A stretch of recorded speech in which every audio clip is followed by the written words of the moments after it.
Thank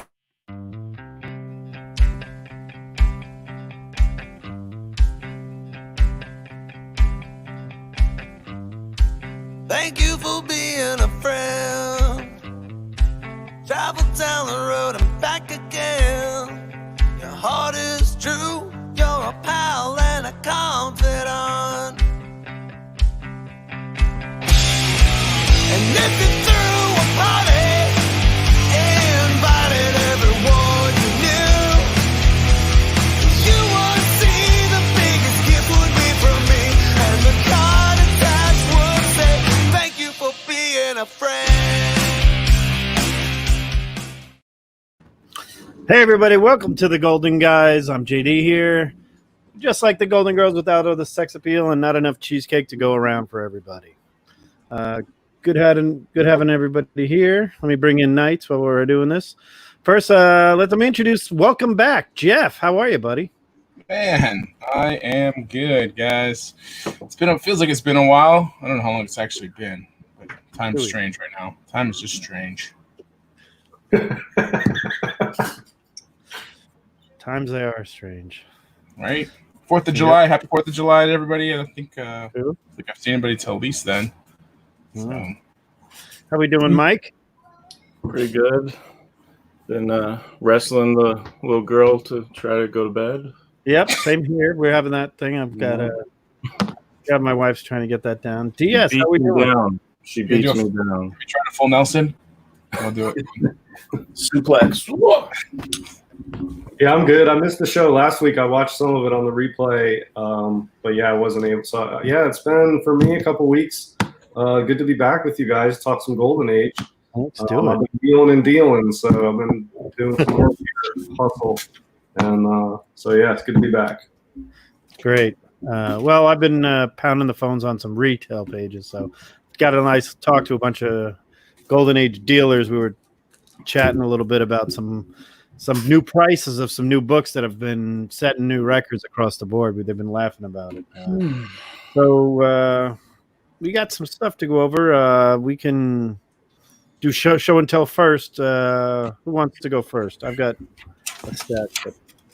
Just showing stuff that came in for the week, or what are we showing here? Well, yeah, stuff that you guys haven't seen in this stuff. We got stuff that we picked up from the guy, and I'll just start off. I don't know. You guys, DS, you can tell me exactly what I got here from my research. Here's a Punch 15 from October of 45. Nice. And again, I would say the split spine, everything else, but colors look really nice. It really does present really well for the grade. Paul Gattuso is the artist. I don't really know if it's a Chesler, so I think we're going to see a few of those today. That's a golden age red dress, so you have to take a drink, right? Yep, drink. It's true. Yeah, Paul Gattuso did a lot of covers for Chesler for them, and a lot of them aren't signed and they're uncoded, but I think a lot of them are his. Here's a bizarre one, Dynamite Comics number 18. That dynamic again? Oh, that's Dynamic Comic, yeah. This is bizarre. This big foot reminds me of that one with the swastika on it. The Pep 22. Pep 22, yep. It looks like that little fire in the background there. This one's again typical Chesler, a little spine roll going on here. One of my favorite books that I see every time out there, and I enjoy. It's The Unseen. It's just a get ready for a shave, Curse of the Undead. These are It looks like it's in nice condition. Yeah, it's not bad at all. It's actually presents really well most of this stuff, but this is the final issue of that run. I really love that cover, man. I see it a lot, and it's so memorable. I think the original art was one for sale not too long ago. Oh, nice. I believe. Here's a Cannonball Comics. There's the Crash Kid. If you see this guy, the devil is grabbing guys with his hands and his feet and everything else, and the Crash Kid's about to run into him. 1945. This is Rural Home Publishing. Yeah, they did the Mask Comics 1 and 2 was Rural Home. That's what I was going to say. They're more known for 2 other books, but there you Yeah, go. I think Cannonball only had 2 issues in the run also. He's a funny character, the Crash Kid, if you look at his origin story and what he did. Here's some Wally Wood, Murderous Gangsters 1. Red Dress Drink. Red dress. Here we go. Yeah. I need to fill up. Nice one here. Yeah, this got nice headlights and go there. And it's actually in really nice shape. I was really impressed with this one. Out of Night, some Ken Bald ACG. This one, I don't see as much as I see a lot of the other ones. That's cool. This is a pretty good one here. Again, Ken Bald, 1951. Here's one that, it's just Al Feldstein cover. These things. Yeah. I just crazy monster right here. EC, Weird Science, and then this that came one out in July. What I like, Eerie Adventures, the winter issue. There's that's cool one, Eerie Adventures. This is a cool one. I mean, I kind of like the fact that it was used in Sodi, Bob Powell, and did the artwork on the inside, but it didn't tell me who the cover artist was. It took me to go to a pulp to find out it's Nostrand himself. That reminds me of that cool movie, Seventh Sign or something like Seventh Seal, maybe. Ingmar Bergman? Yeah, where they play the knight has to play chess with the devil or death.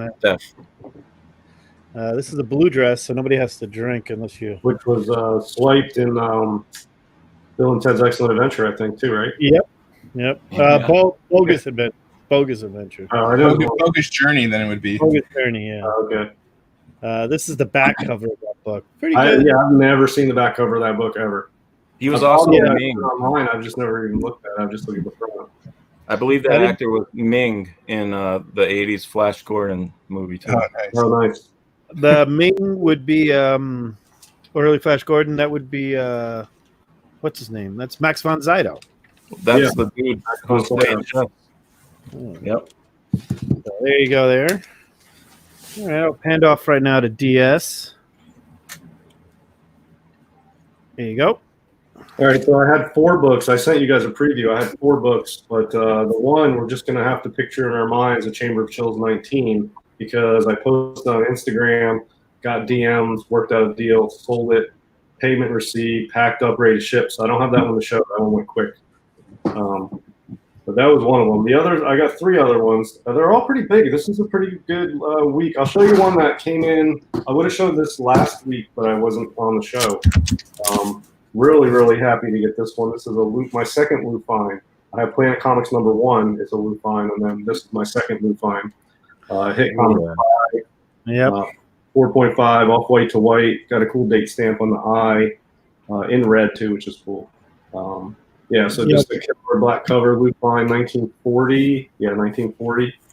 So, yeah, really happy to finally get one of these. Just to let you know, DS, the second place bidder says congratulations, by the way.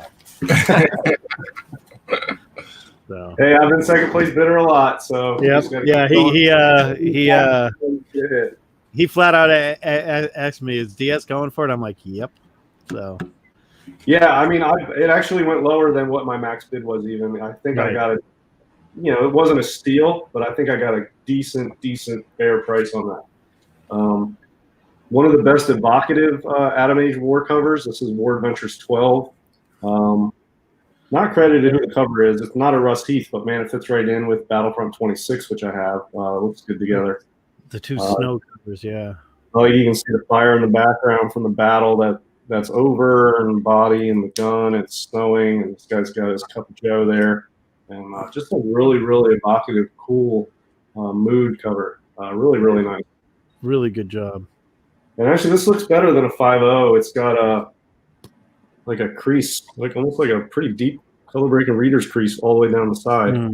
But the rest of it's nice, so that's the main defect. And then for me, if you're into Dark Golden Age, this is one of the top grails, and I think it's just because it's so badass and combined with so hard to find. And there are some copies out there, and they're held tightly and really cherished. So you don't see these come to market. but it's Dynamic Comics number 8, and Gus Ricka cover. This guy melting with his head, his brain exposed. The candle has a skeleton. He's even got skulls in his eyes, and just all these crazy floating heads. It's just creepy and dark and awesome, and I love it. And I've been looking for this basically since I first discovered it years ago, and I'm so happy to get a copy. And this is a nice, lower grade detached cover, detached centerfold, but presents really well. And it's lower grade, but it's complete. It's unrestored, and I think it's 2.5 range, maybe even a 3. Where did you find that? I found this through a friend. He can identify himself as he wants if he wants, but he saw it in the shop at his house. Wasn't able to get it, but told me about it. So I contacted the shop and worked it out directly with them because they were a little far for me to drive to. But I was prepared to. It was about 9 hours, and I was prepared to drive 9 hours. Wow. So I didn't have to, luckily, but I was prepared to do it just because it's such a cool book and so hard to find. So is that a Gus Rucka? Yeah, Gus Ricka. Yeah, and he actually put his signature sideways down here. Last name. I'm looking for a signature on the Dynamic I have. I know he did it because I think he did most of the Dynamic ones. I couldn't find the. Oh, I found it. It's down here. So another note about this.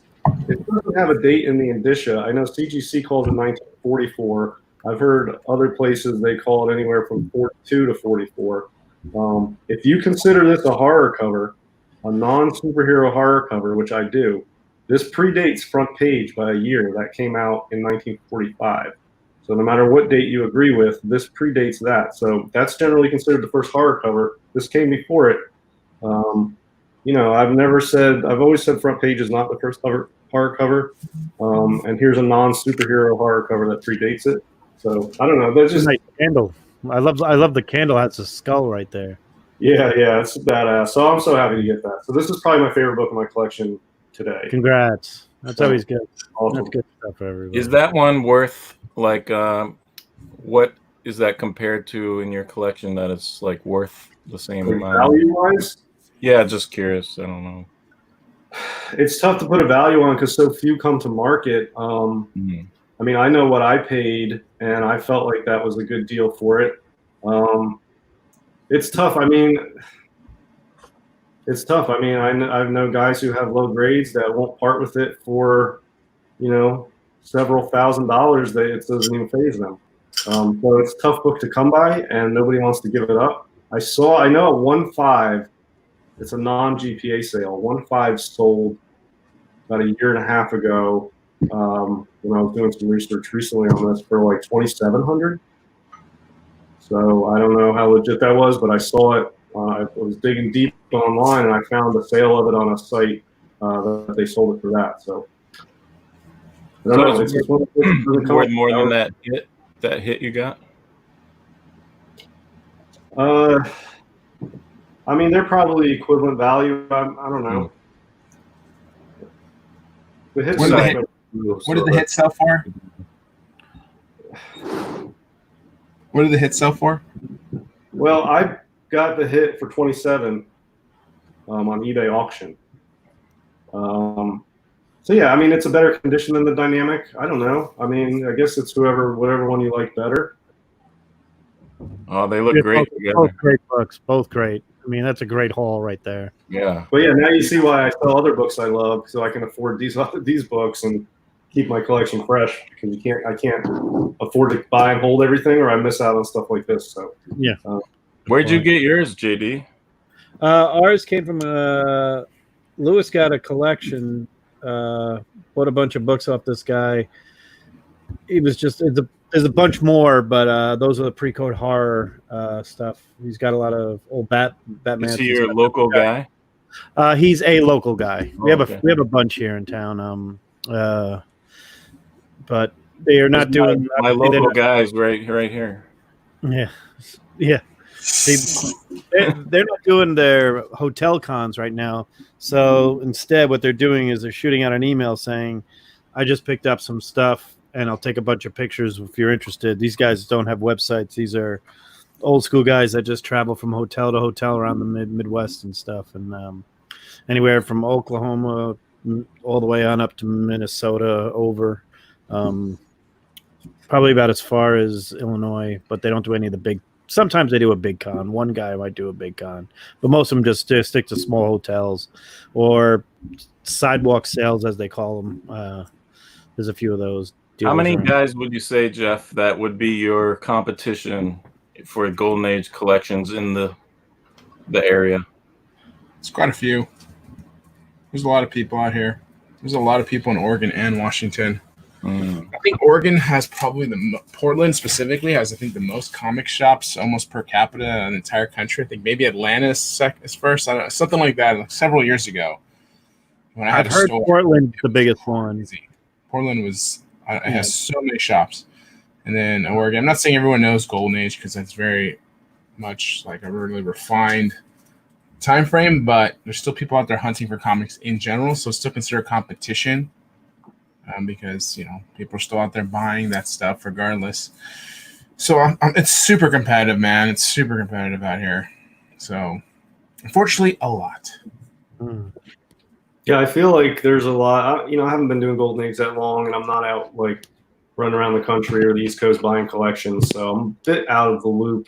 But I have a foot in the loop, so to speak, and I see so much gold coming out of those West Coast states, Washington, Oregon, California especially. And I'm on the East Coast, and I don't see that level of stuff on the East Coast. It may be it's just there's more other stuff diluting it or something, but it seems like I'm always impressed by the gold that I see coming out of the West Coast from dealers, from shops, from you, Jeff, and other people out there. On the East Coast, maybe I'm just not seeing it, but it doesn't seem like there's that level of gold. Maybe there is, but there's just not as much interest in it out here. I'm not sure what's up. I feel like the East Coast is flooded with Golden Age all the time. I do. I know when I was seriously looking heavily, I'm always having to like travel to the East Coast. It's like, and it comes out big, big collections. Like maybe in the West Coast, you get some smaller collections, or sure, there's some collections that happen, but man, like I remember Pennsylvania. I was going to say I've been to more buying at Pennsylvania than anything else. It's nuts, and that was years ago, and it was just nonstop. It felt like every month there was something big coming out that I could never get there in time. Or well, you guys, y'all need to hit me up. I'll go around the East Coast and be your eyes for you, and I'll work the deals, and you can just hook me up with a nice little finder's fee or give me first chance on a book out of it or something. I got time. I'm on the East Coast, and I'm in the middle of the East Coast, so I can go north or south. I'll reach out to you. I think 2000. I will reach out to you, man, for sure. 2005, I went to Pennsylvania and I bought back 5 long boxes at a haul, splitting up a collection with a bunch of the dealers and stuff like that, just having a blast. There was these second floors of record stores. Of a record store that was going out of business. It was a comic shop, and he's just like, everything's got to go. Let's make deals. And he set out Saturday morning, 8 a.m., be there. And there was a bunch of us sitting out there, and Sharon Ritter was there, and you had Worldwide Comics was there, and a bunch of other people were there. And we went in there and just started divvying up these books and having a good time with it too. I did see a storage bin finds. I've had a few of those in the Midwest.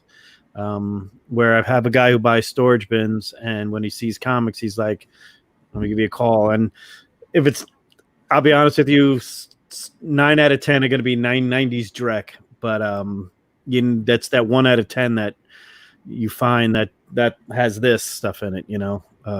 We got lucky with a few of them. One guy said, I got a stack of comics, and he said, I bought 2 boxes of comics, and we get excited, and then you just go in there and you're just going through 1990s Drek, but then you get one guy who says, I don't know, they're all 10 centers, and everybody flocks to that right there. Pittsburgh was my favorite place in 2005. That's most of my collection I bought from 2003 to 2005, maybe even to 2006. I was in Pittsburgh, around that area, up and down Pittsburgh, Erie. One time to Ohio, but that was just bad luck there. So, yeah, I think maybe something I noticed is the East Coast or West Coast maybe are more technically proficient than East Coasters, and that's why I'm seeing a lot like Jeff, a and Short Box and Semper Fi, and the guys out there, they're more maybe not tech savvy, but it's more of an online presence out west. Maybe that's why, because I do honestly. Yeah. Look, I do most of my hunting online. I know that's unconventional for a lot of people who hunt, but I do a lot of hunting, and it's fairly productive online. But I'm not buying massive lots, so to do that, I would have to go out into the real world, and I don't do a ton of that. So yeah, I don't know. My view is just from somebody who's online a lot, and I see a lot of online presence out West Coast. That maybe that's why I'm biased and think that there's more of it out there. We recently got not too recent, maybe 3 years ago, there was a Marvel One surfaced, and you know more about that than I do, but it was like this weird shop that like they usually don't have much. I don't even know. They do coins and stamps, I think, mostly, and they get some new comics, and I don't know. That was frustrating. That was literally down the street from me. Literally. It's got a lot of character. He knows me. Right. He knows me. I know him. But the problem is he knows a few other people who he has long relationships with. And somebody happened to be in the store at the right time. And he sold him a Marvel Comics 1, 7.5 CBCS for a stupidly ridiculous cheap price. It was expensive, but not in relation to what that book is. And I'm just like, I couldn't freaking believe it. I was like, wow. I'll tell you the fish that got away for me, and I don't, like I said, I'm not out doing a lot, but I do search and I do look around. But there was a guy in Pennsylvania, and it was only like 2 hours for me, hour and a half.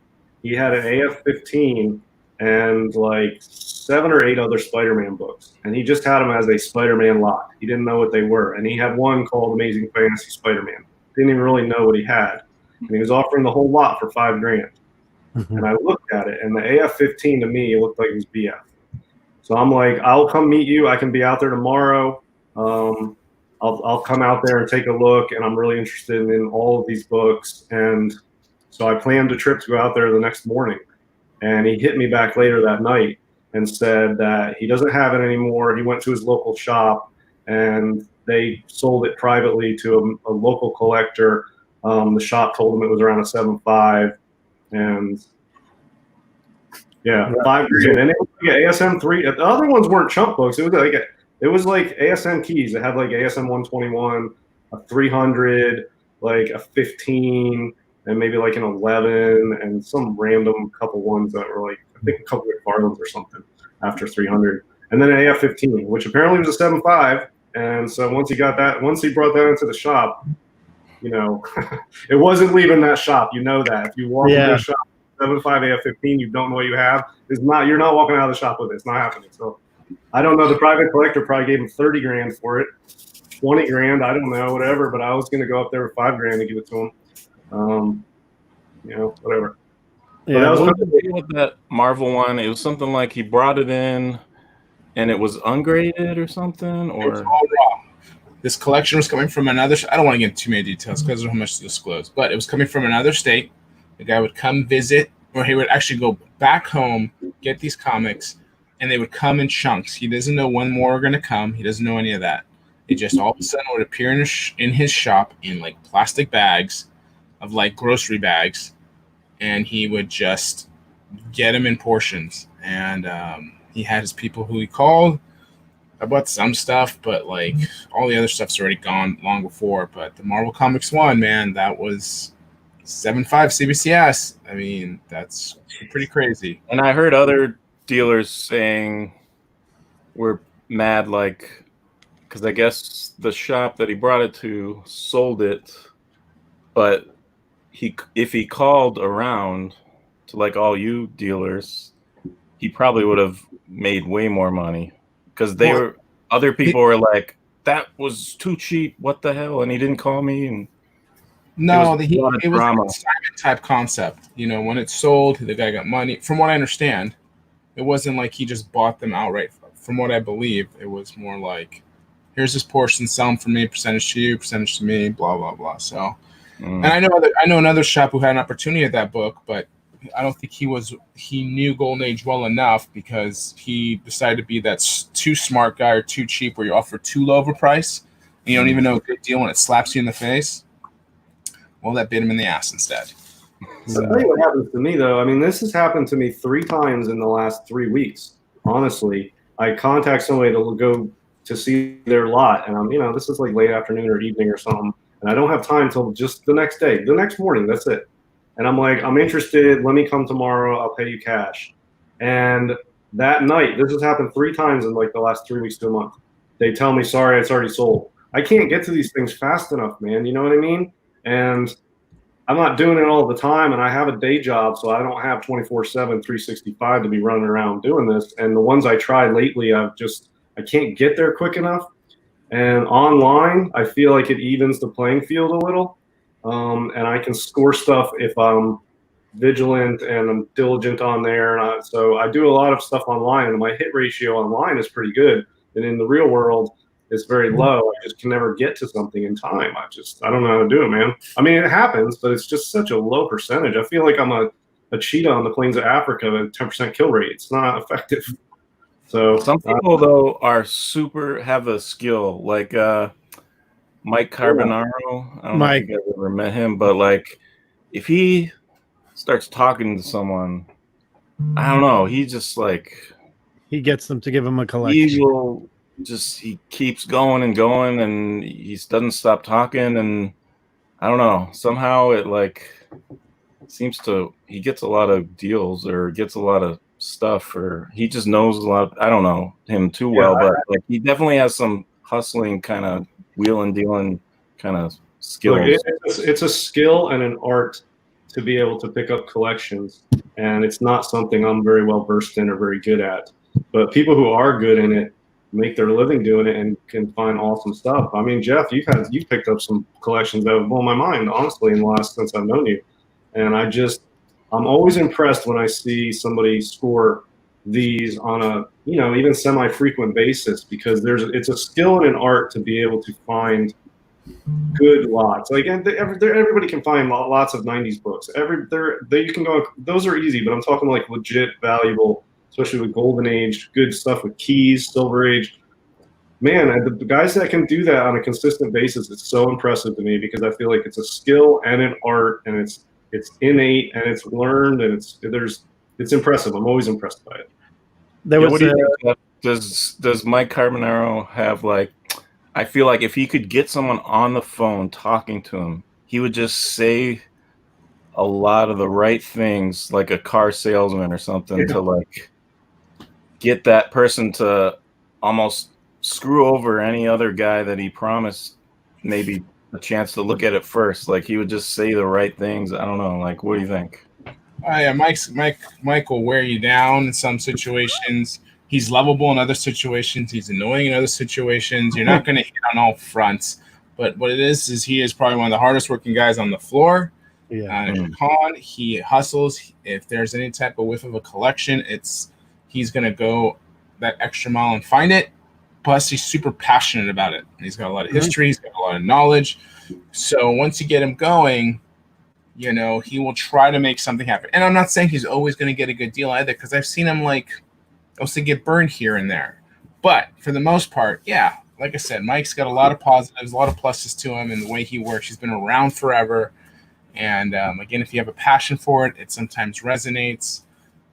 Financially backing helps, and being able to go at any time. You will lose a lot of collections just because you are just a little further away than somebody else. And it happens all the freaking time to all of us. It's super competitive, like we mentioned earlier, especially if you're on opposite coasts. I mean, I've missed out on many collections just because I just can't get on a plane fast enough. And it just is what it is. Unfortunately, I've learned to live with it and just be happy with what I can get, because it's super tough. Because not only that, sometimes you'll get there. Sometimes it's disappointing, which sucks. Or you get there and it's like, well, we just are now shopping it around all of a sudden. Okay, now you're just like, okay, well, or you do all the work and you pull out all the key books for them. I've seen that a lot. People pull out the key books and they're like, okay, well, thank you. Now you did all the work for us, and now we know what the value is, or where the value is in this book. So there's certain ways you have to play it, and it's always different because the person you're dealing with is different. The situation is different, and you always have to read that. So there's so much to it. And, yeah, there's a lot of guys with a lot of experience, a lot of guys with a lot of money will just throw at it. And I wish it was just simpler, but it's so tough right now. And Well, you gotta be a shark. Number one thing, you have to be there first, no matter what it takes. They say no, whatever. You're like, I'll make it work. Because there's somebody else who's going to be more aggressive than you. I promise you. One of the things that happened with me about Christmas time, this past time, when a shop was going out of business, a guy called and says, I'm buying the whole lot. I want you to come and take a look at it. And it takes me 10 minutes to go in there, not even 10 minutes. I just go in there. It says, okay, is it alphabetized? Yep. And I said, okay. I went for keys in each name, DC, Marvel there, and Fantastic Four. He started with, 23, went right to 48, not there. Boom, not there, not there, not there. I said, okay, that's picked through Fantastic Fours. Let's go to each one. And it wasn't until I found the gold mine, which was, you'd be surprised, it was the Golden Age horror books that nobody touched. Yeah. And that was like, okay, this is where your money's at. Everything else you have here, take it for what it is and make a fair deal for the store. The guy at the store insisted nobody picked through his stuff, and I'm like, I could tell you somebody picked through it because, you're missing like ASM 361. You can't have the whole run and not have three. It's been picked through. And not just that, but there was like almost every major key there. But then, unfortunately for me, the guy had cats all over it, and I'm allergic to cats, so I could only do about an hour at a clip before I couldn't breathe. And I was there I did about 10 hours there, and we picked through about 40,000 comics, and there's a lot of them are for sale out there, but they're making money on them, just selling each one for $5-10 that are there. I mean, nothing really crazy, other than, the last time I did that, I got lucky. I went to this place in the Delaware. Sorry, DS, that you missed out on this one, but I was in Delaware, and nothing in the shop was truly outstanding except for Hulks 1, 2, 3, 4, and 5. And all of them were 8s. 8 or better. And I said, that's the store. That's the whole store right now. He's like, I was a big Hulk fan. He had every Hulk book. I'm like, if he has the first 5, the one you want is the first one. We'll pay for the rest of everything else. So buy that one at price and divvy out the rest. And that was it. But like all the other books, he didn't. It was one of those comic dealers that kind of like, I wouldn't call him a comic dealer, more of a collector.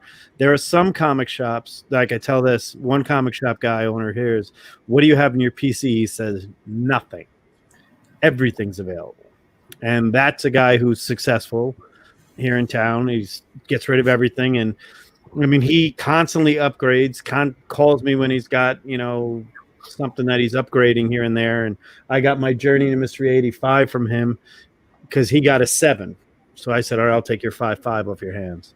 Again, 5.5. But but it was just one of those things. I mean, buying collections is an art. It's a skill. It's a gamble. It's kind of like panning for gold. If you get it, no pun intended, you know what you're looking for there. You're looking for the gold nugget. And if it's there, you go for it. But sometimes it's been picked through and cherry picked, and those are the worst ones because then you end up with Drek. And If you're Drek, in the right place, the right if you're time. a dealer, you can do something with Yeah. Drek. And one thing, Mike the Carbonaro, he did that I noticed was, I think falls in his favor is because I bought a bunch of stuff from at this one con, and I was kind of unexpected. Like all of a sudden, these books came open that he wasn't gonna sell, but he ended up doing it, and then so I blew a bunch of money, and then so I was like, I'm at the con, and I had some books to trade, and I was like, I should really probably sell these here, and I think I remember actually you were kind of interested in some of these. Jeff, but I think at the time you had a partner, and I don't know if he's as passionate about Golden Age as you, but they ended up going to Mike, and he was like super fair about the deal, and I almost felt like he knew that he was doing me kind of a favor, and I feel like there's some kind of like mind game-ish stuff that he uses there to get on people's good side, so that you'll go to him first next time or whatever. You know, he just recognizes how to, like, you know, good businessman tactics. You know, Also, supply demand has happened. As opposed to 15 years ago, there weren't that many of us that were buying lots of books. And 15 years ago, now it's just look at the cons. That's why I tell everybody, look at the cons. It's how crazy it is at cons. I remember some of the places like I was just talking before, Gus from Silver Age Comics. He's been doing this since 1981. He is somebody I want to get on here just to him to tell a story of what it was like in the 80s, 90s and stuff when he was buying these books, because his collection is outstanding. And he's a guy who is a class act and everybody knows, but we're talking 40 plus years he's been doing this. And he was the only one for a lot of times in New York. I mean, this is before Midtown Comics really started or anything else. There was a store on St. Mark's.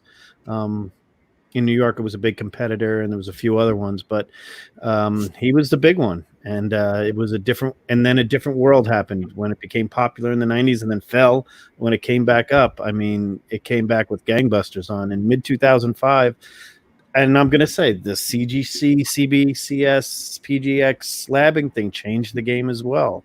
There are like monumental things that have happened in collection and buying collections, where the collection I bought in 2005, I would have been competing against 50 to 100 people easily for that.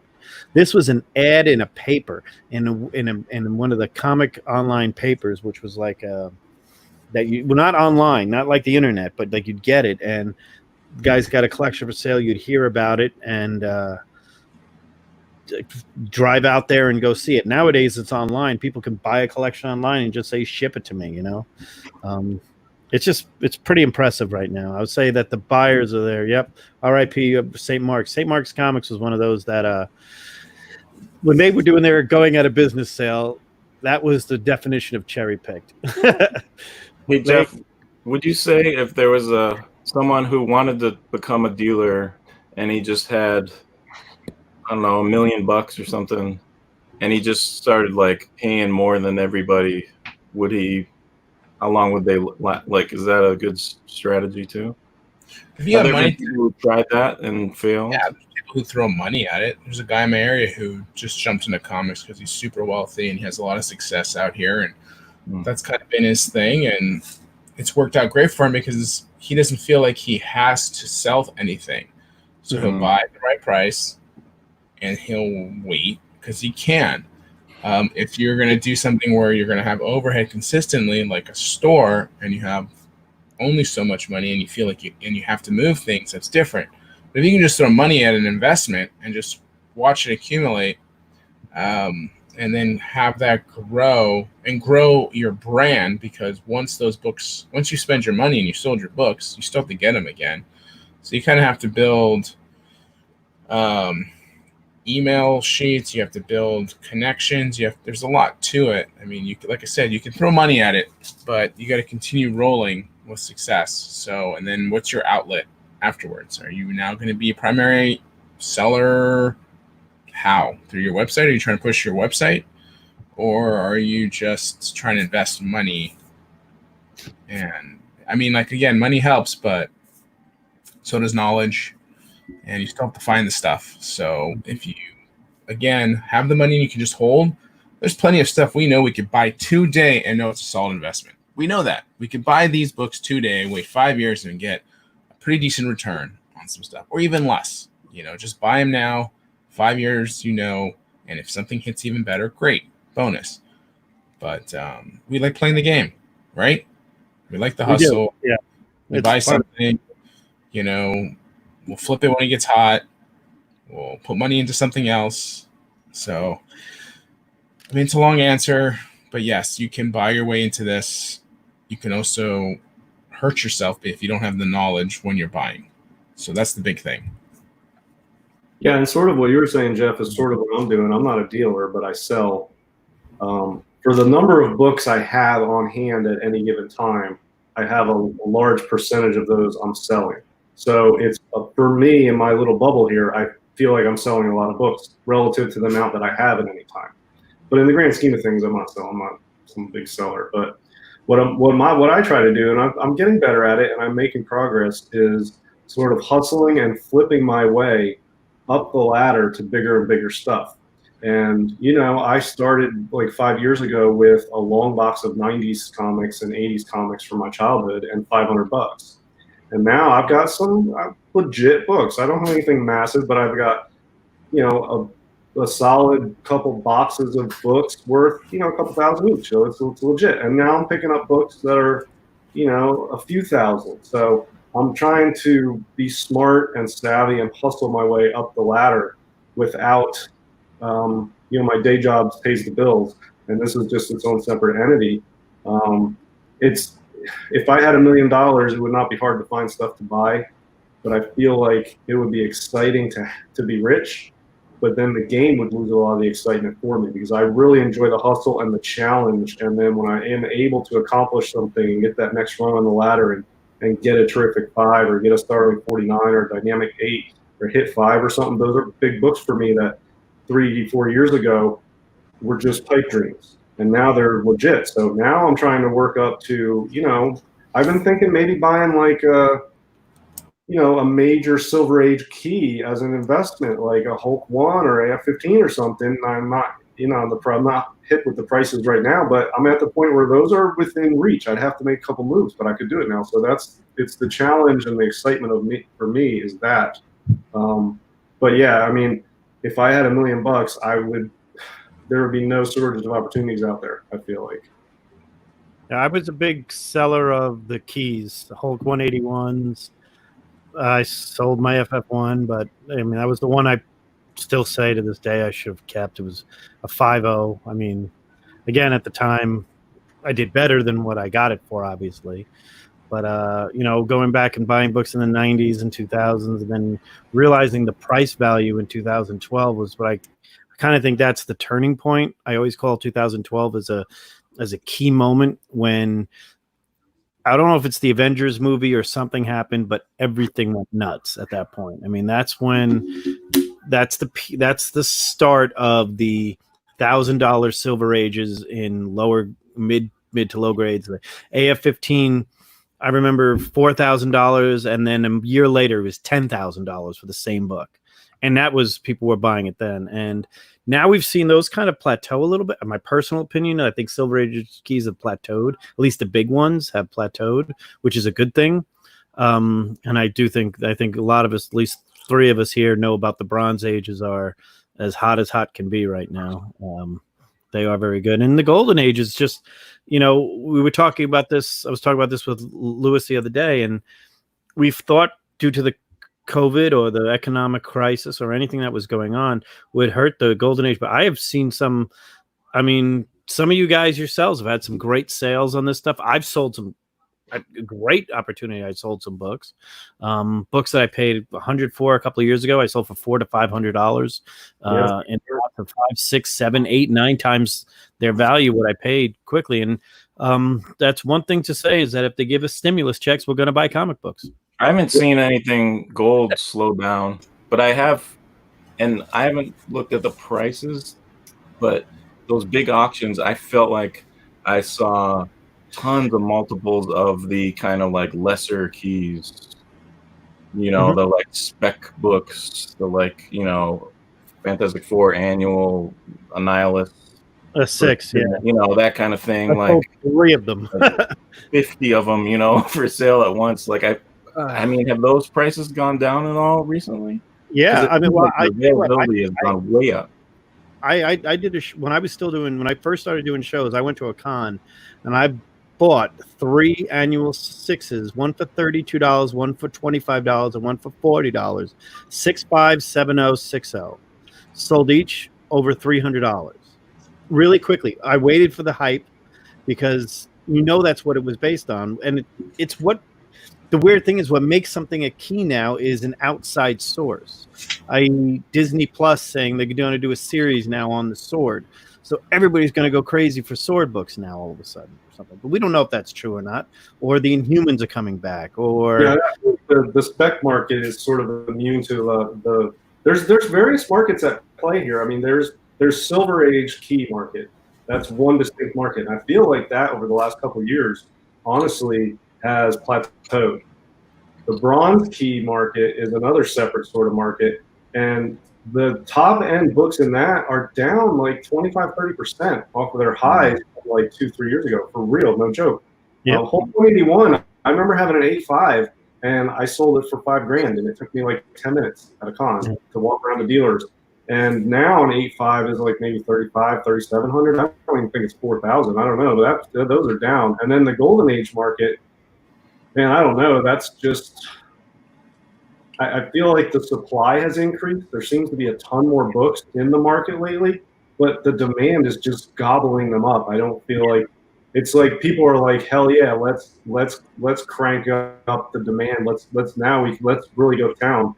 And it's being swallowed up as fast as it's being put out there. That's why I feel like I'm gold. I don't know. I might be wrong, but I've been buying Jungle Books for over 10 years, and I was one of the only ones buying them for a while. It was like I'd go to a con and the guy would have, holy, look here, check out the Jungle Books. Now I know of 8 guys on the CGC website alone that are taking all my books. And I'm like, all right, go ahead. But again, you more than welcome. I could always find more. But you're right about the Bronze Age, some of those things. But what I see going now higher is higher grade Bronze Age standards. 70 to 72 higher grades are going pretty well. Standards not being a Hulk 181, but but what has risen up, I'm not going to get into the 2 books. I'll just say them right now. What's going on with Ultimate Fallout 4 and what's going on with Venom 3 is its own entity, and that is Spec Market 101. There are just do it with what you will. I am not going to comment on it. If it's a buy or a sell, I don't really. I easily traded my Ultimate Fallout 4 Raw 2 years ago, and I was very happy with my pickup, and I definitely did better. Do I wish I had it now? No. I'm happy I got what I got then. But it's just one of those, and this is what has driven the market is honestly social media, fear of missing out, the FOMO is real. And with our world, it's almost like we're competing against each other. And I think about it. Some of us go on the same books, and not just the 4 of us, but in the whole community, I see people going after the same books. And I think it's healthy. It's a healthy market in the golden age, while the Bronze Age and the spec market is more of your scratch-off tickets. You know, you want to see some bronze charts that I think are representative. Look at Hulk 181. Go look at ASM 129. Go look at a House of Secrets 92. Now, I'm not talking about the ultra rare 9.4. That's a different thing. Yeah. Go look at House of Secrets 7.0 grades. Go look at the graph on that. It's down. Go look at Hulk 181. Down. ASM 129. The bronze stuff sliding. The silver keys are holding. Jeff's got handfuls of gold right there. Who's that? Is that the Silk? Gold or something? Silk. I bought those for $10 a piece. Yeah. You know, Dude, I can't believe you don't have those at CGC. Yeah, they're on their way. I bought these for stack of Venom 3s over here. New York, $60 a piece, 5 of them. I'll take them. $60 a piece. I'll take them. Claim, right? Claim. Type it in the put in the description. I mean, man. Yeah, it is fun. How much? Wait, how much could you? All that stuff you just showed, Jeff. Would that be enough to buy one of the DS's books that he showed earlier? All 9/8s. Yeah, you can probably buy everything on my table right now. Oh my god! I'll have to check them out. If those are all 9/8s, that's an AF-15 and 3.0 right there. Probably 2.5. Oh, I don't think it's that high anymore. I think it's slowed down. I think a 9.8 for that book you can pick up for Ultimate Fallout 4 specifically. You could probably get it for $1,000 to $1,200 right now. I think there's enough now that it's been. Yeah. You know, that there was like a week and a half where it was ridiculous. Yeah. Look, I think that's a legit modern key, and where I see it when it all dust settles, you got Batman Adventures 12, you got New Mutants 98, you got Ultimate Fallout 4. Like those are comparable level type modern keys that have high supply and high grades, but really solid demand for years to come. But I don't think the prices are going to maintain. You know, if I had a Batman Adventures 12 and 9.8 and I could get 1,500 or 17 or whatever it's going for, I would sell that. I think that's on the way down to around, I sold my 9. New Mutants 98, man. That's down. New Mutants 98, man, is not $1,000 book anymore. That's like 600. I sold my Batman Adventures 12 that I bought rack or got the whole run for less than $10 when it first came out, and for my nephew, but I never gave it to him because he's a piece of shit. But I bought I think I sold it for $1,000 individual. The other one, that book that I sold the most of, hands down, I sold more X-Men 266s than anything. Dude, that book's red hot. Moves up, down, up, down, up, down. And every time I say, once it hits $400 for a 9.8, I sell. And it always happens every 3 to 6 months. When you hear somebody's going to do something with Gambit, I sell. Or I trade. I honestly, I trade that most. I use those books for trading the most because dealers love getting rid using those books. And I say you can have it for, 75 cents on the dollar for that item there, See, I see those books and I'm like, I feel like I'm probably not a good businessman because I would trade, 30 of all those books you guys were just talking about to get, something like one of these. Exactly what I would do. But like, I think though, if I was a dealer though, that wouldn't really work. Like you'd make a lot more money. Getting rid of one book. I mean, if you're a dealer, the books, other than your PC, but like if you're a dealer, the books are money. So the money is the money. And if you're doing trades, you want to make money on that because all the books are just dollar bills. If you got the UF4s and you can, trade $8,000 worth of those for a $10,000 book, you're making $2,000 on your UF4s. But to trade those for something that's worth, $5,000 is a losing for a dealer. But if you're doing it for the PC and you just happen to have UF4s that you got for cover price and you got a stack of them and you can pick up a sweet timely, it doesn't matter. The value to you is the value in your collection. That's. But I think even if you make some money, the dealer, say he could trade it and get a good deal on a big book, he would still have to wait longer probably to sell that big book. Mm-hmm. But he knows he could sell like all those other ones in like a weekend. Yeah, that's why when I go to cons, I bring books that I know if I trade to a dealer, it's going to go right up on the wall. I don't give them something that's going to take a year to sell. I give them something that I know if I give it to them on Friday, by Friday night and all day Saturday, it's going to be on their wall and they can move it. And they like books like that. Some of this off the wall, PCH, rare stuff, if it's not something crazy, there's not a lot of interest because, man, they want something they can put on their wall and make money off. They don't want to lugging that around the country to con after con after con, not selling it. So something that grabs your eye and brings you to the booth or something that just sells quick. Those are the best things. The UF4s, man, you have those on your wall, they're going to go quick. If we ever get a con. Have you ever had to do that, Jeff? Make a decision, like someone comes up to you at the con and like you have, X amount of money you have ready to just give to whoever comes up with something good, and where you have like a choice, you're like, ooh, I could either go with these super rare books, but I'm probably not gonna I might not be able to even sell it at this con, but I know I'll sell it eventually, or I could go with this dude's and I know I can probably move all this con. Generally when you're dealing, that's a tough one, but every convention you hope that someone's going to try to sell you something. Unfortunately, like 90+% of the time it's garbage or just you don't want to deal with it. So, but when the time does come, you try to get the best deal you can and try to get as many pieces as you could. And if there's a back and forth on a book, if there's money to be made, some dealers will just do it anyway to make some type of money because they know they'll move it, whether it's just to make 10% or less.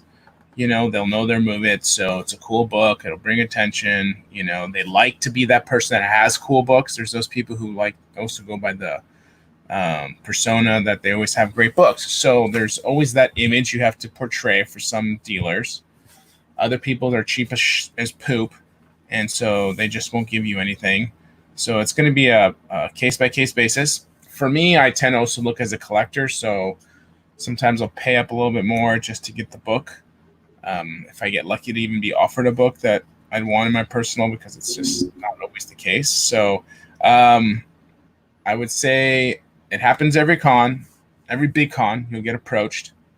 but you're not going to be the only one approached. So usually that book's already been looked at by a few other people and then passed on. So you try to negotiate the best deal. You try to get the best book you can.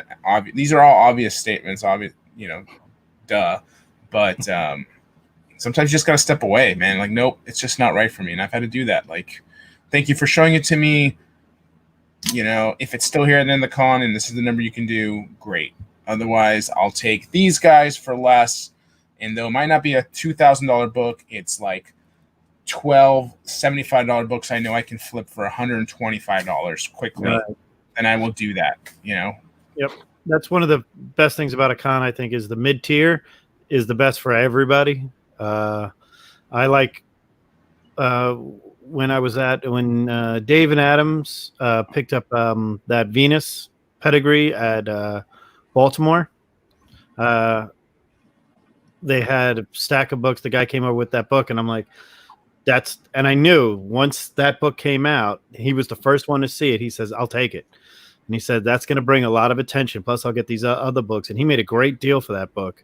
And it was a good deal for the other guy because the other guy picked out what he wanted. And they were the Werewolf by Night 32 thing going on, And I always say, if you go to the back wall and you see 5 ASM 300s, don't show them another one. Have you ever sold something for a little bit less because it went to a collector instead of a dealer? No. I mean, I know a lot of these dealers, so they're kind of become friends. So it's almost like, I mean, if you have a good story and you talking to me and you're schmoozing me and we're just hanging out and you put me in a good mood, that is the best time that you're going to get your best deal. Because I'm always going to have a bottom number. I don't really care who you are. If you can get me to it, then more power to you. I'm going to try to read you and see your interest level in a book. And then I'm also going to judge that by the liquidity of the book, whether I want to let it go for that price. But if you're a friend of mine, yeah, I'll give it to you for a little bit less. So whether that's for me, my situation is I know other dealers, so it's not such a bad term for me. But if I wasn't anybody at the shoes and it was a dealer versus a collector, I'd probably be swayed to try to give the collector a little better deal. Mm-hmm. But ultimately, you're still trying to get your best dollar amount. Now, what helps you get in a good, if I bring Terry some nice beer, I know that he'll give me, maybe he might show me a book that he hasn't shown anyone else first, maybe, or so. Who knows?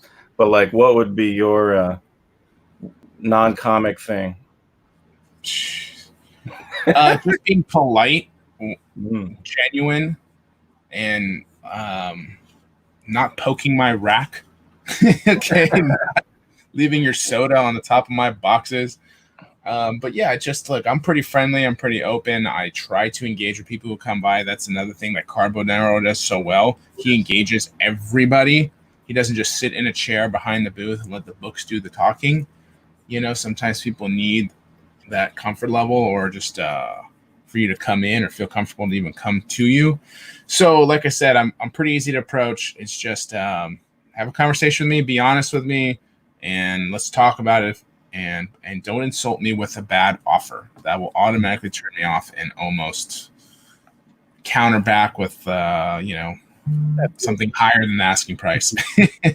What do you say to someone who has, because sometimes this happens to me where I'm like, I don't think my offer, it's like a book that I'm somewhat interested, but not super interested. And I'm like, I could make an offer just so he knows, but I feel like it's on the low side, but I'm not trying to be an ass. I'm just trying to if you don't end up selling it, I could definitely give you this. But what would you just have someone not do that if it's because, I wouldn't want to say piss you off with a lowball offer.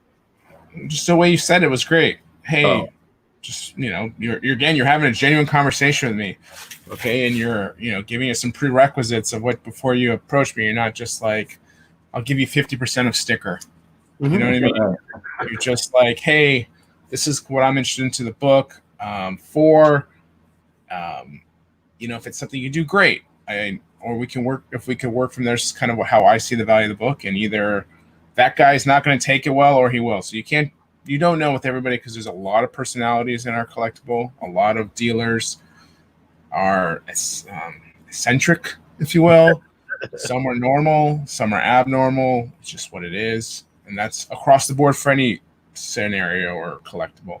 So sometimes you might get that jerk response, but for me, just have the conversation and be like, I either agree or disagree, or leave your number. If by the end of the con it's still here and I feel like I want to make that sale, or I've had a bad con for some reason, I will contact you. Or, here's my number. If you change your mind, if you can come up a little bit, here's the number we agreed upon, and let's go from that.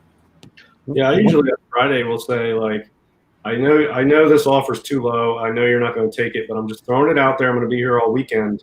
And, maybe it's a starting point, and I'll throw out the offer, and I'll be like, this for that book. I know you don't even have to say no. I already know it's a no. But keep it in mind. I'll stop back by tomorrow, and I might buy some other stuff from you, but I'll be here all weekend.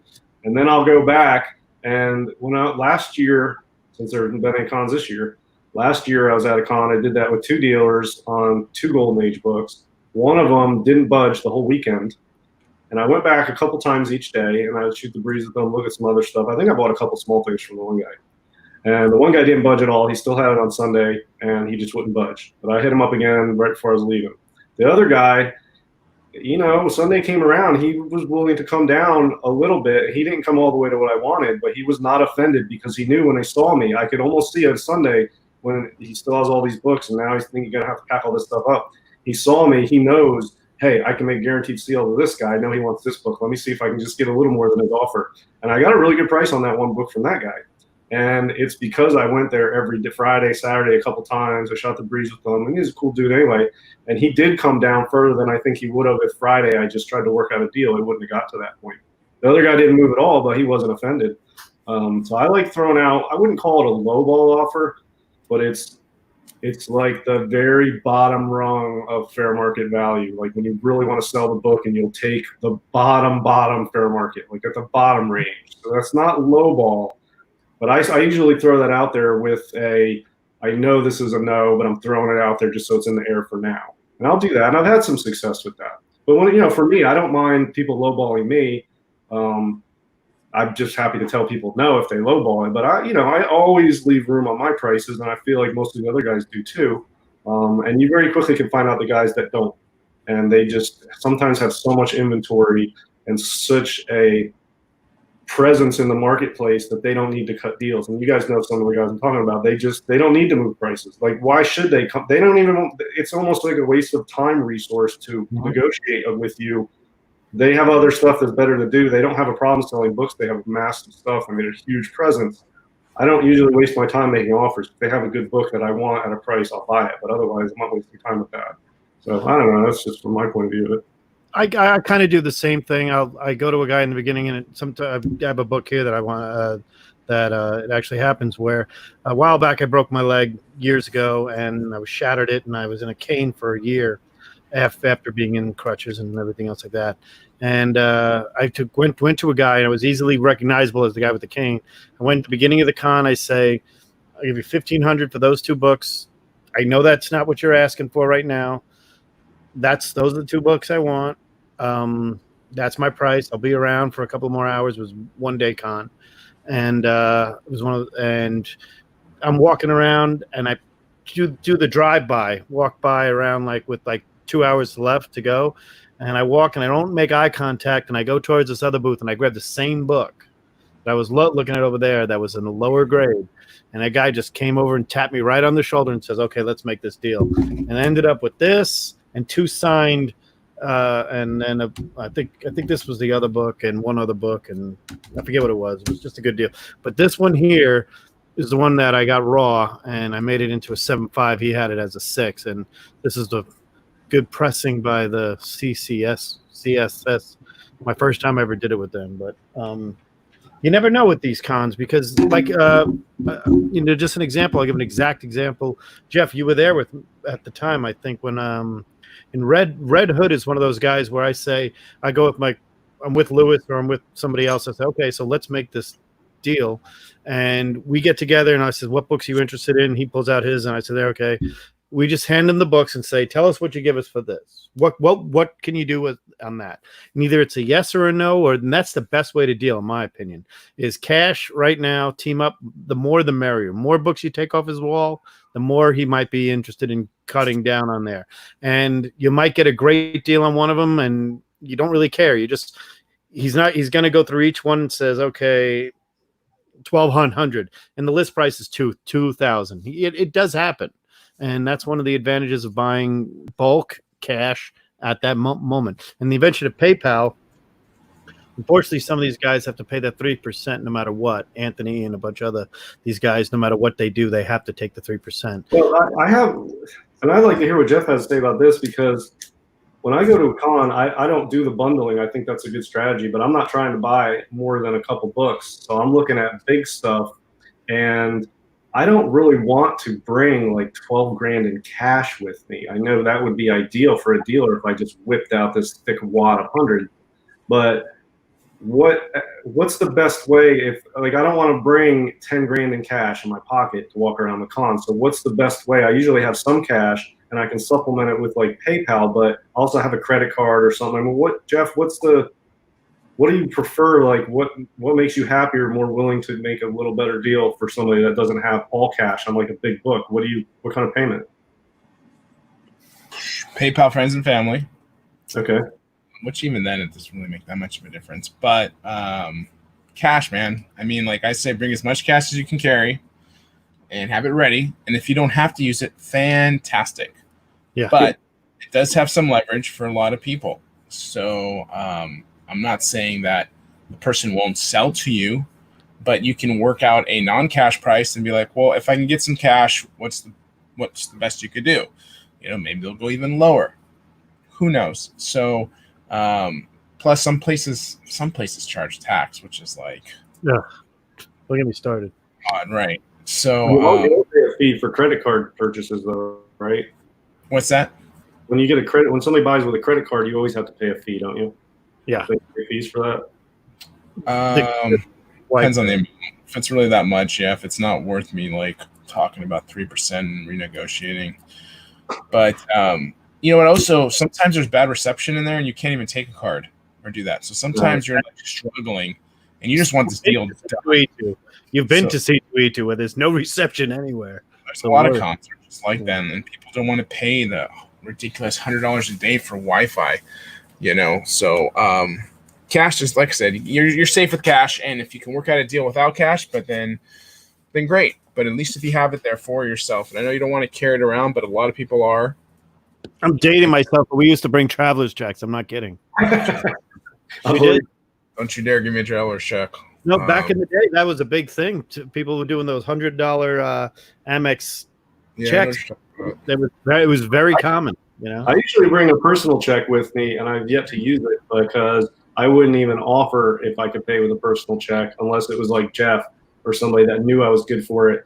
Because I'm not, I wouldn't, even guys that know me, they don't know me on like a personal level that I wouldn't want to even offer a check. But I always have one with me.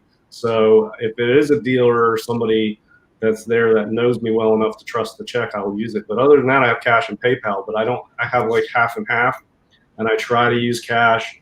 I usually can get one big book with cash, and then if I buy another big book, it's PayPal.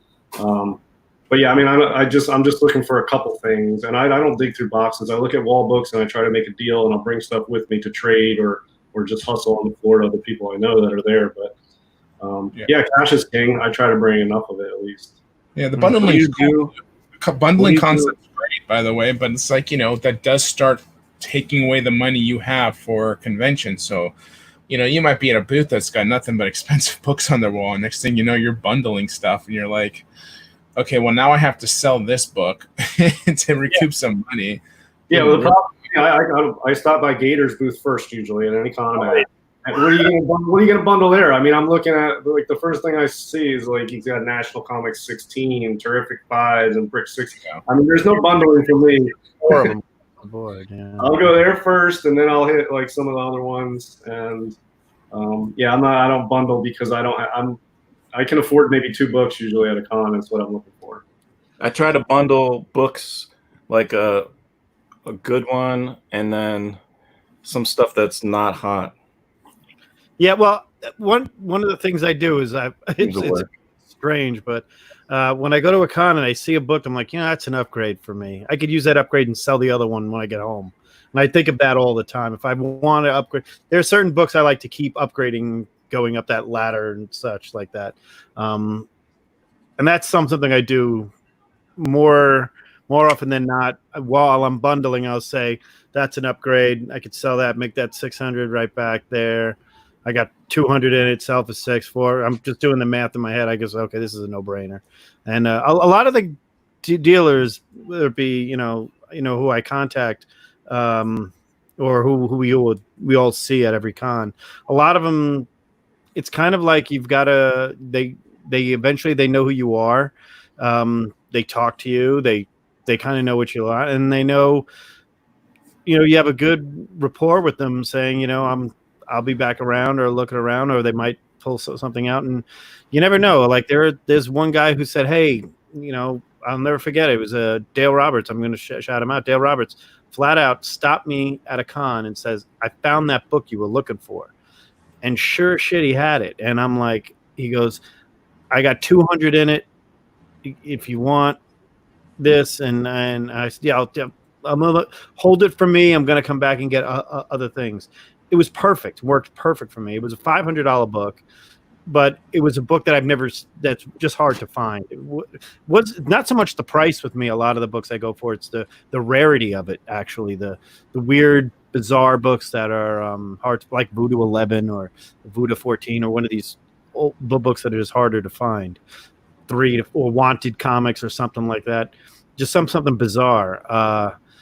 I tend to get that rapport with these guys that, they recognize you, or you might say, hey, if you go to this con, I'm looking for this, or even pre-shopping at a con, which is one of the things the CGC website used to do, which is failing miserably. Well, now there's no cons anyway, but when there were cons coming up, you used to say, these are the dealers going to be at this con that are on the boards, and put your name on here, and then put your want lists below it, and then you put your want list down there, and then they're competing for you.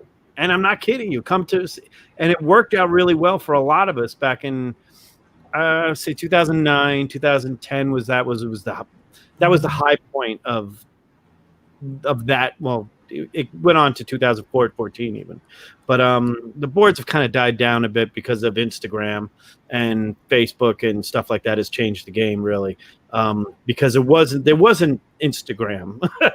Picture a world without Instagram and without that stuff, and the CGC boards were where you went and you'd say, okay, I'm looking for these 6 books or something like that to complete my run. Well, they would say, hey, I might have a few of those. I got those. I'll bring them here. I got this one. I'll bring it there. I'll meet you there. And before you know it, say, great, I'll stop by, and you get your books out of the way in the beginning of the con. And there's been times when I've done nothing the rest of the con except waste money on art.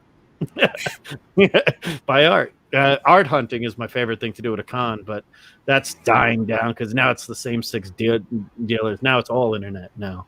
So, but again, to each his own. I think this is a good topic, and especially having Jeff here and somebody who I've actually watched Wheel and Deal, and I've seen other guys come by, and the dirty underworld isn't really that dirty. It's pretty much just it's a close-knit group, but there are, like Jeff said, there is an eclectic group of people.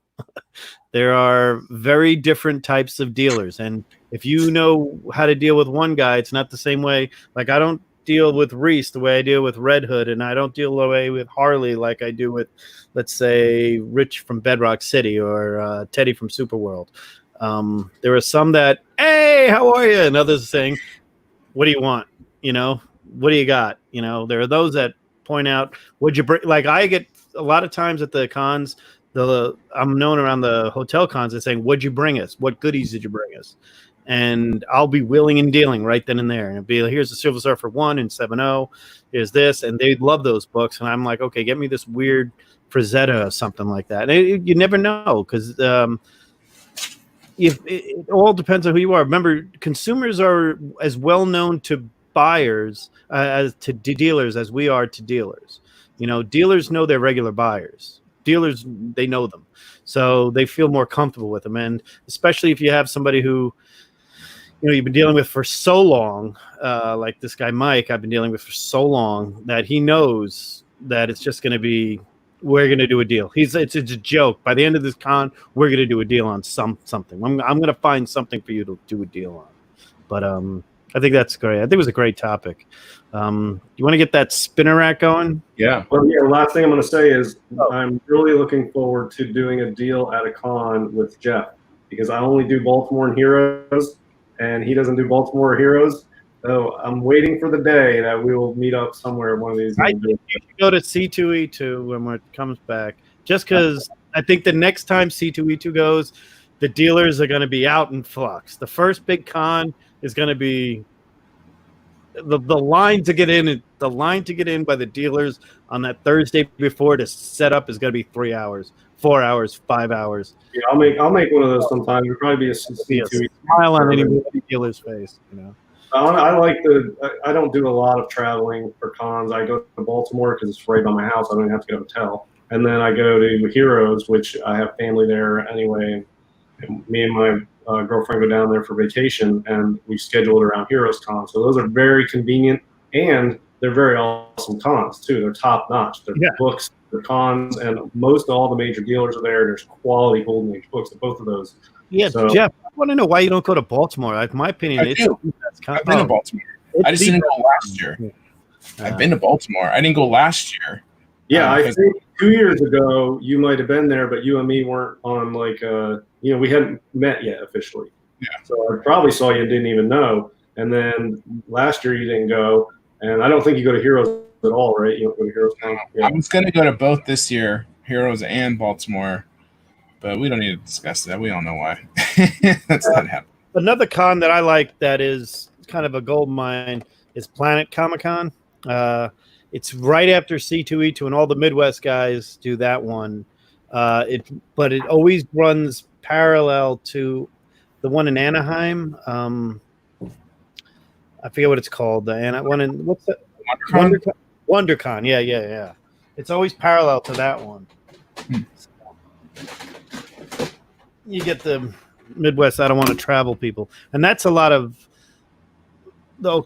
There's this whole comic world in the Midwest that gets together and does all these. You know, there's a con that's just for pulps, a con that's just for Golden Age at these dealers and stuff. But the Golden Age one is gone. It's gone. Everybody's into spec now. Now there's a Venom 3 on everybody's wall. You know, so it's a joke, but it's Venom 3 I was reading something today that a book, Venom 3 went for $550. That book was $4. I mean, it was. You could. It's not like you couldn't find it.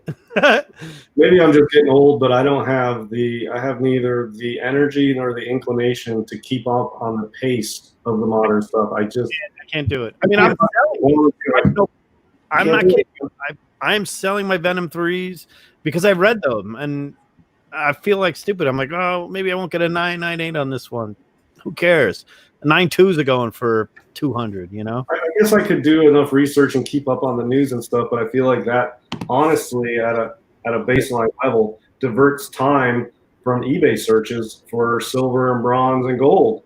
And I feel like that's more productive than trying to keep up. And I can't look. There's people in this YouTube community and on Instagram, just in our community, that when it comes to this modern stuff, I could never compete with them. There's no way I would. So it's pointless for me to even try to compete in that game because these guys know this stuff. Instant something changes or becomes news, they're on top of it. They know it, and I like my slow turtle pace of grinding it out and my little system I have, and it's effective. And I don't have the time or the energy to do it. But man, I see like UF4 and Venom 3 and the stuff. I mean, I wish I had those, but what do I get now? I have to start keeping up on that. That takes a lot of time and energy from me to now start into that cycle, and I'm not going to do it. So I mean, this is my modern 20, TV, I can't do this it. is over my 25th, maybe 35th year of buying comics by myself and dealing with it like this. And I'll tell you this, I've never ever experienced anything like the UF4. I mean, I haven't. I'll be honest with you. And I mean, I'm trying to think of a book that meant nothing. Well, not meant nothing. It was always a 6-hour book, like a Venom 3 that meant very little. I haven't seen anything like it, because it's not like it's one of those rare first, like Ninja Turtles 1, or it's. Sorry, Jeff. I know that's you sold that book. I didn't sell. Oh yeah, that one. Yeah, that was a good one. That was a friend of mine. Actually, he was in the room helping me. Yes. But it wasn't like that. Like the first Image comics that I had, nobody cared. I mean, how many Spawn ones of them? If you tell me that these Spawn one, there are probably as many Spawn ones as there are Venom 3s between variants and everything else. I don't know how many there are, but they're enough out there. Yeah, I mean, if you take everybody who's in the comic market, and I would say, I don't know, 50% of the entire market is in some way involved in this modern MCU spec modern market. It's half of the comic market is involved in some way in that. It's a massive market, but it is so dynamic and so quick, fast paced and shifting, and it requires you to be up on so many other things that don't apply to like gold and silver. Like those things, it's different how it operates. And this stuff is fast and loose. It's like options trading on the CBOE or something when you're exactly what it is. It's exactly it's playing craps at a craps table. What you're doing. And the last point is, I mean, Ultimate Fallout 4 for what it is. I could see where people weren't buying that as much because it wasn't as popular. But Donny Cates' Venom run at issue 1 had 30 variants, was selling out everywhere. They made. Look how many prints there are. That tells you how many versions there are. And I heard the third printing now is because of, I don't know. All right. Let's go back to in time to when. Let's go. Spinner no speculation. Good time. Except on Wall Street. Well, no, that. Look at that. Right. Look at that. Let me put this on the big one. Are those comics? Or are those? This is Rommel drives deep into Egypt. So we're 19. I'm gonna try to bring more things like this. Hopefully, Sky Fighters. That's a good one.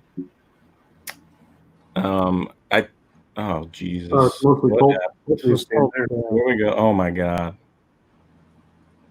Yeah. Sorry. It's okay.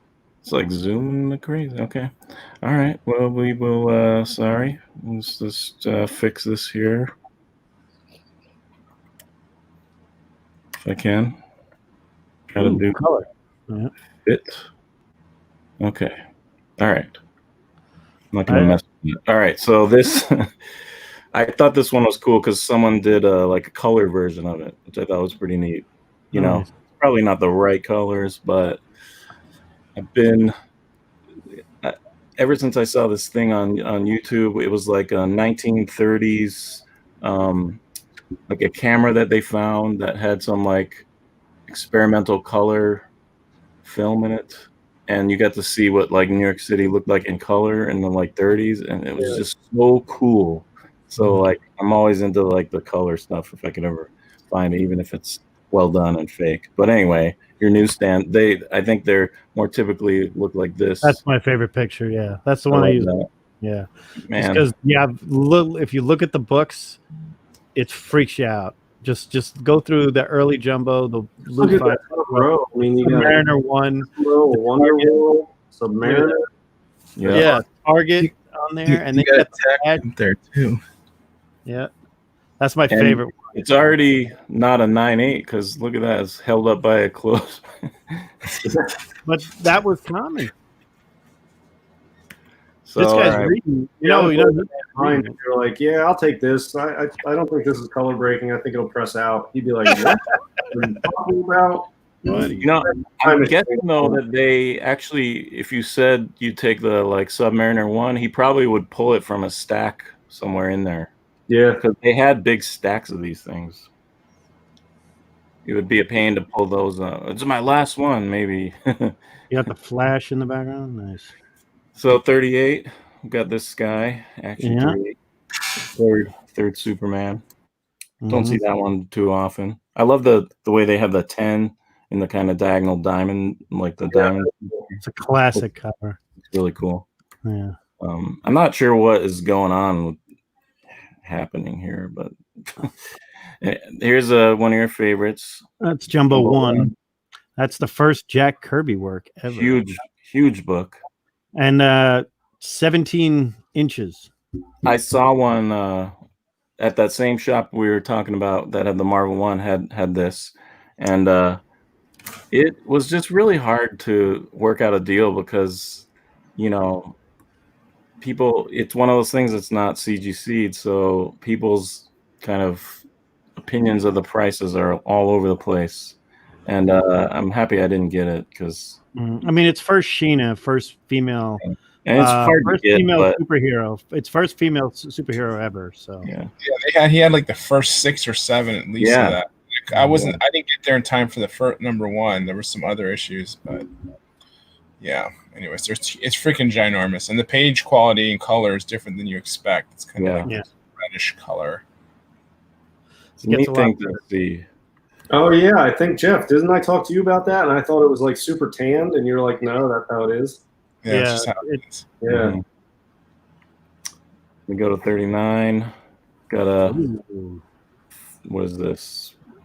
3rd or 4th Batman? Yeah. The Batman. I like that. It's like an I like how ocean. they called them the Batman back then. Yeah. Oh, that's a pretty cool one. Not sure who did the art on this. That is a Lufine robot cover. Yeah, it's a Lufine robot cover. The robot is on the lower right. It's kind of hard to see in all that mess, but yeah. It's funny, these mystery men, my first inclination is that someone drew in the M and the Y. It does look like some kid traced inside the letters. I really want a Lufine Fox book. That's high on my list. Nice. World, a Mystery Man, Science Comics, one of those. Here we go, 40. Ooh. Shark cover. Yeah, that's cool. I don't know. Yeah, I would guess this is Joe Simon or Kirby or both. Yeah. But I'm not sure. Amazing bondage on that one. Probably one of the best bondage covers you can find. She's tied up across her chest, her waist, and her legs. Yeah.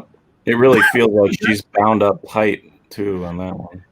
Oh, Yeah, I don't think I've ever seen one of those for sale. I'm sure there have. It's got to be rare. But isn't that a Canadian I don't know. title, Champion Comics?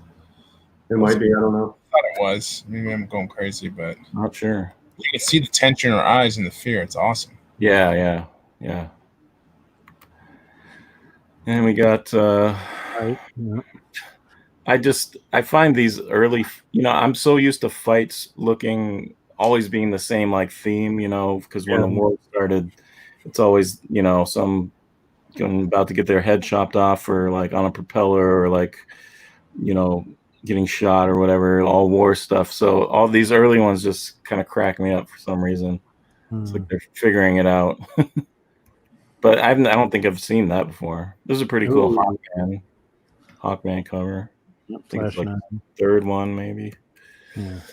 The Arrow is pretty cool. Centaur book.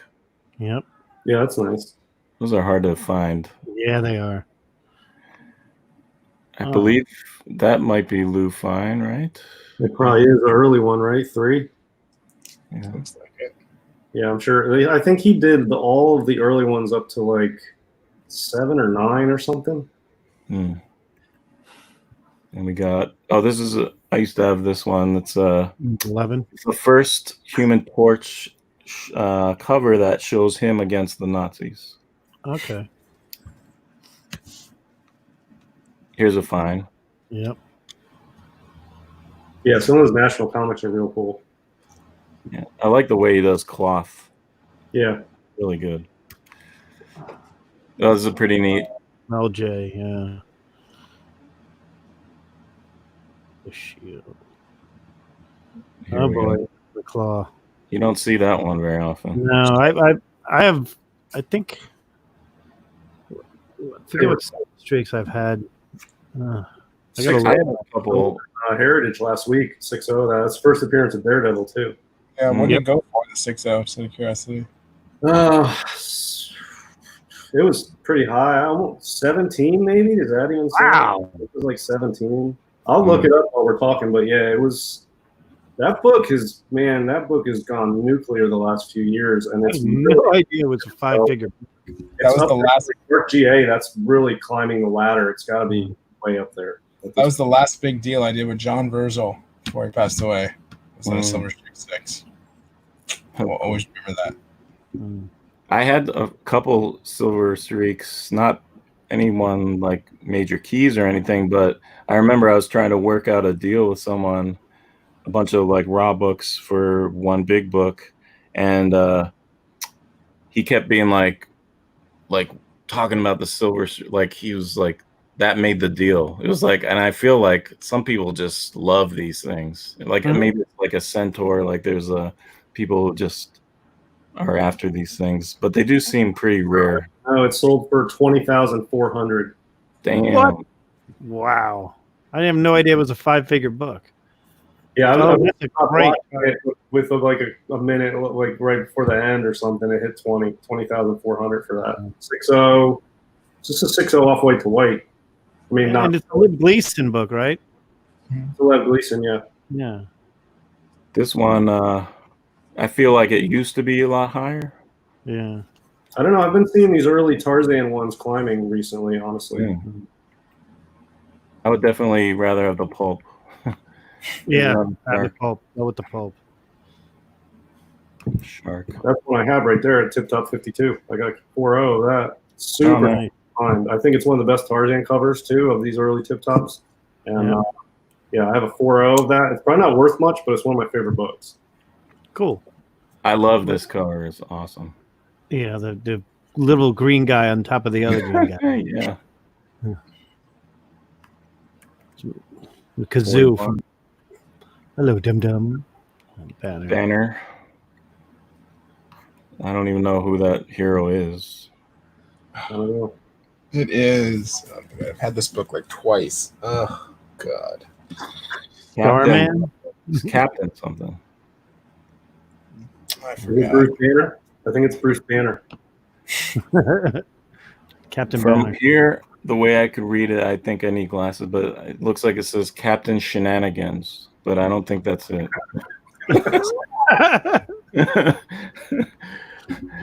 Then It's Ace this Publications. one, I like these publications. They do some good stuff. Yeah, I really like this this. one's super This awesome. one's really awesome. Yeah. So good.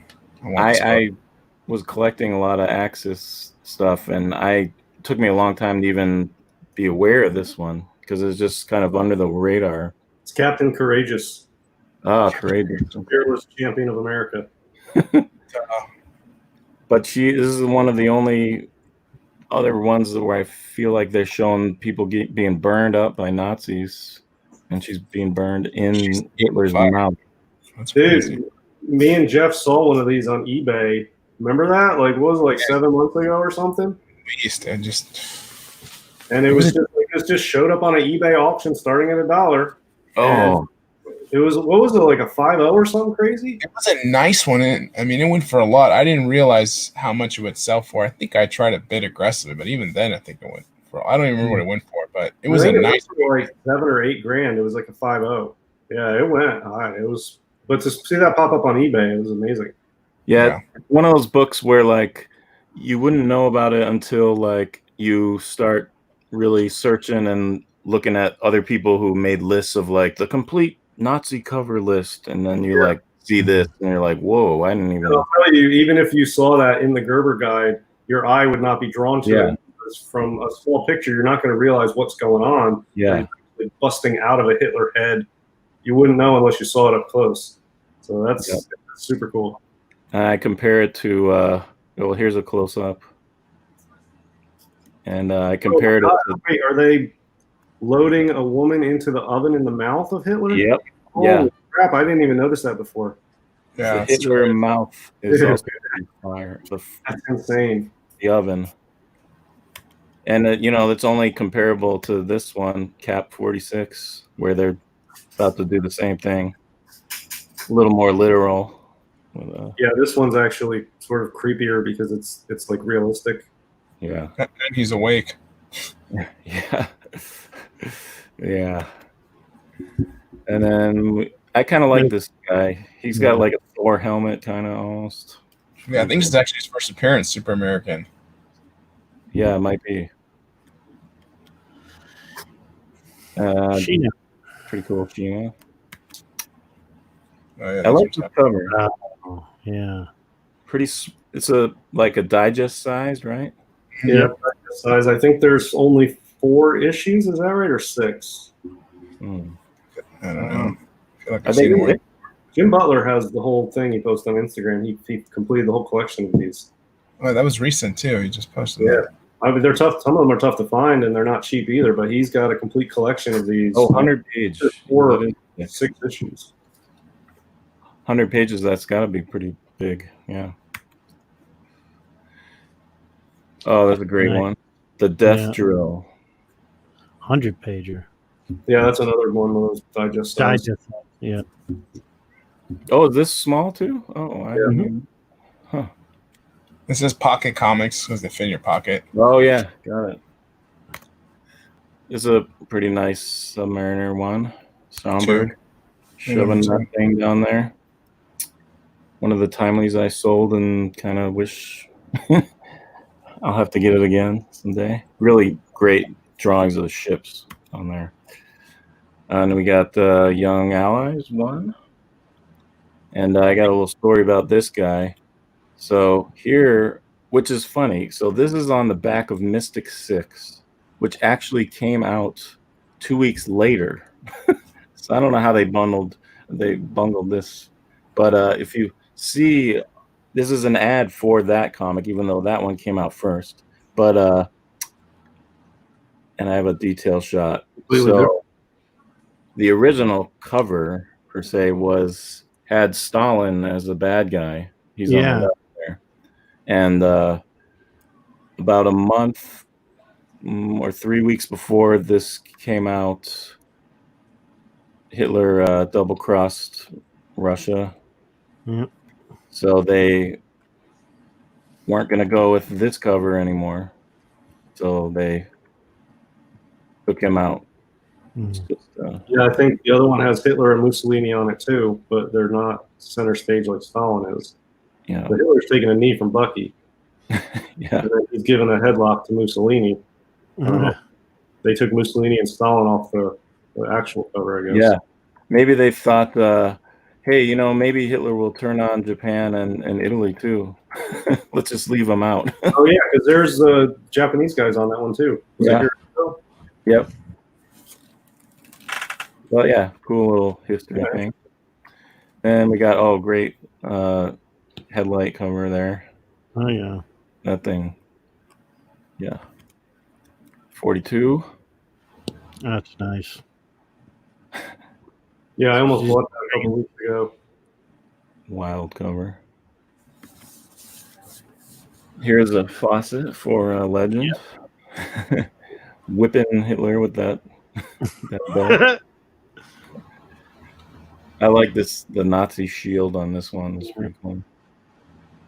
And the guy with the little gas mask or whatever turning that wheel is pretty interesting. So this was funny because that's the boy with the most comic books in America. Super Snipe's got some cool stuff too. There's a couple really big ones in the Super Snipe. Yeah.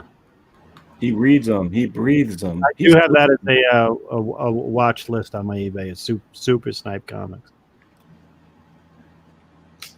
Pretty cool Terry Tunes.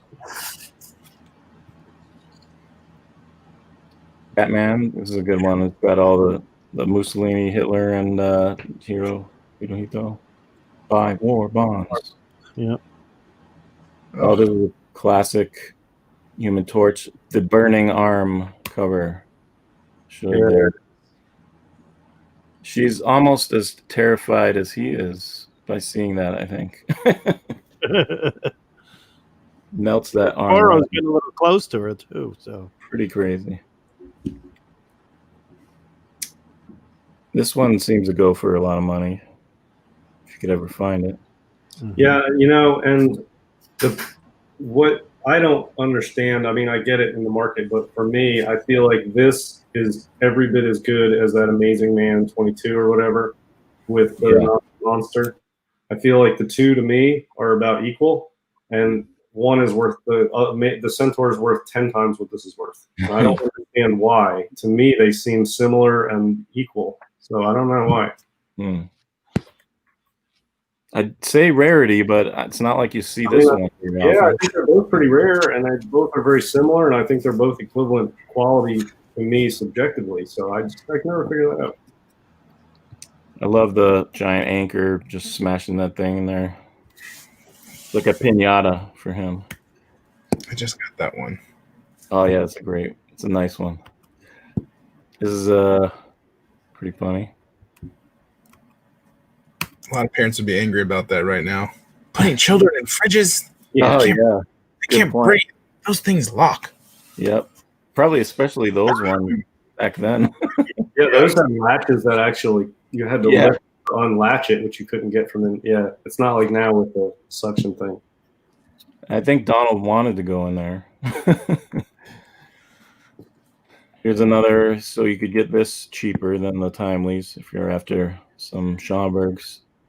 I'll tell you, I think that all new title, it has room to grow, and it's phenomenal artwork, and they're very busy covers, and the colors pop. And I think there's so much popularity with the Timelies that has overshadowed this title for so long that I really think this title is got a lot of room to grow. And I see, I keep seeing slowly over time becoming more popular. Other than all new 8, obviously that's its own thing, but the whole title is like this. They're rock solid, man, and they're all Schomburgs, and it's good stuff. I think they're relatively affordable. I feel like sometimes, and I'm not sure if this qualifies, but I feel like some of the books that are public domain just kind of don't command as much price, and I could feel that maybe if you're of the investing type, you might not feel like it would mean as much. Well, plus these also are far much harder to find than Timelies too. Some of these all news are very tough to find. So I don't know. I think they're worth it to look into as investments. They're super cool too. Here's another Schomburg, pretty cool. And I know the guy, the whole Green Hornet run. Oh, that's nice. Yeah. And another one. Speed. I think I had this back in the day. Pretty neat Marines one. Bonnet stamp there. 45. Oh, that's a classic one. Green Llama, yeah. Gonna chuck that thing. Oh, this is a great one of the last war covers of Marvel. And they're blasting down onto New York right there. Which, right. And this was not too long before. I think it was only like a month away, and the bomb was dropped on Tokyo. So it's kind of a weird foreshadowing. And then, you got these. Well, there was always that thing that the V2 could hit New York. There was always that rumor. That's true. Yeah. Yeah. I fired 2 of them. He's cutting off their water supply. And it says Imperial Palace on that little. Yeah, that's the Japanese headquarters, and they're trying to fire out, and he's thwarting their efforts. Yep. He's the one that started the fire in the first place. Hey, we got Atomic Comics. That's a pretty neat one. I'm not entirely sure what that thing is supposed to be, but I wouldn't want to stand in front of it, that's for sure. Pretty good. Drink. Red dress. Drink. Fire hair. Mm-hmm. No, she's a character. Wasn't she mostly Western? She was in a lot of she's in a lot of jumbos, that fire hair. A lot of them were drawn by Matt Baker. And I always show some idiocy that Superman. Of course, war is over. Let me be the one-man band. I really feel bad being a Golden Age collector and ragging on these Golden Age Superman covers, but I yet to find anybody who disagrees with me, Golden Age collector or not. So I don't feel so bad when everybody else is agreeing with me. So, I don't know. People who say, I'll collect any 10 center, I'm like, look at that one. I think there's an 8.5 white on eBay right now. I was watching. Oh yeah, I mean, if you get an 8.5 white of anything from that age, it's almost worth it for just to be impressed by the quality of the book. So, ooh, the original Blue Beetle costume still. That's good. I like this. Yeah, I like the first costume. Yeah, she's good. It says, "Black lace is her name. Murder is her business." Who's a publisher on that? Is that Fox? That's Fox, yeah. Okay. I like how they got the Beatles on the side there. It's pretty neat. Up the left side. Guilty #1. That's pretty neat. The true crime stories are just ridiculously good to read if you want. And you could probably what, 10, 12 covers of electric chairs? Oh, yeah. No, there's more than that. There's a buddy of mine who collects electric chair covers. And 20. I mean, I think he has 25 to 30 on his list. And every time I see one that I've never seen before, which I still find him routinely, I send it to him and he's like, oh, damn, I have to add that one to the list. Yeah, there's a lot. Wow. Schomburg. JoJo. There she is. Crazy looking ape on that one. Yeah. Yeah. Murder Inc. I don't know what he's just saw, but something. Murder Inc. Pretty good. When they thrown her in the water. And I don't know what Wortham's problem was with these because all of them tell you specifically, unequivocally, that crime does not pay. So right.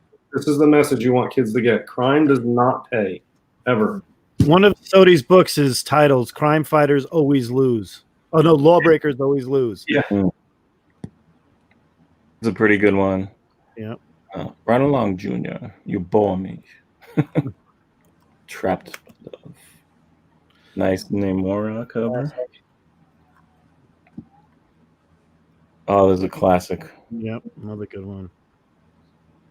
I feel like this could be worth more than maybe it is, but it's been climbing. I mean, I think a 7.0 is probably like over 1,000 by now, for sure. Would you say that's a classic cover? For sure. Huh? Yeah. These a few years ago when I started looking at Startling 49, I was researching all of these, and it seemed like only Startling 49 was worth money, and the rest were a couple $100 for like mid grades. Now mid grades are going for 7, 8, 900 of some of these other ones, especially this one. So I think it's gaining momentum. This is definitely one of the best ones in the run. Yeah. Another. Taking dictation. There she goes. Scorecard, it says. Tessie the Typist. Tex Taylor? I was going to say, who wrote Tessie the Typist? There was somebody famous wrote it. Stanley? It was I think it was Stan wrote the first one, and there's a whole story behind it. I forget. I got to look that up. I was reading one of the Golden Age hardcover books I was reading about had a whole thing on Tessie the Typist. One thing when I was trying to find some of that stuff on the young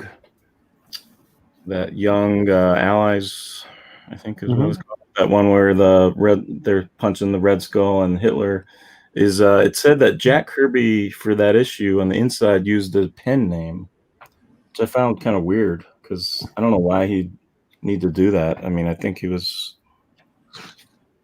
already doing stuff for Timely at the time, so I don't know. It's kind of strange, but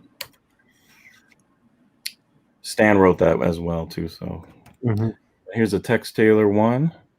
The cover's not bad, but the title block is lame as hell. It's too big, and it's like It's just nice flat font. red, and it's just plain font. Like they could have just. I feel like. Yeah, it looks more like those. What are the Ace comics? I think the war ones in the 50s. That it's a pretty famous one with like a bunch of slurs on it. I don't know. We'll see it, but they have like really, really boring titles on there. Like this, and this is Atlas. It shouldn't be this bad. Women Outlaws. That's a cool one. The cover there.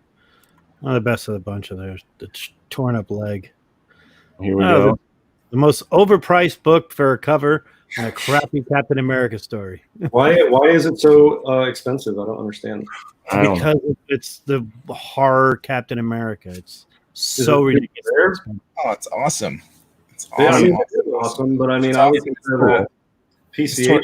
I don't feel like it overshadows some of those. It's just towards the end of the run, which maybe publishing with a little less, I don't know, but completely soft, or just like that headline 8, you know. It's, makes. I mean, I would buy this, but I'm competing with people who are into Captain America and Timely's, so I can't compete.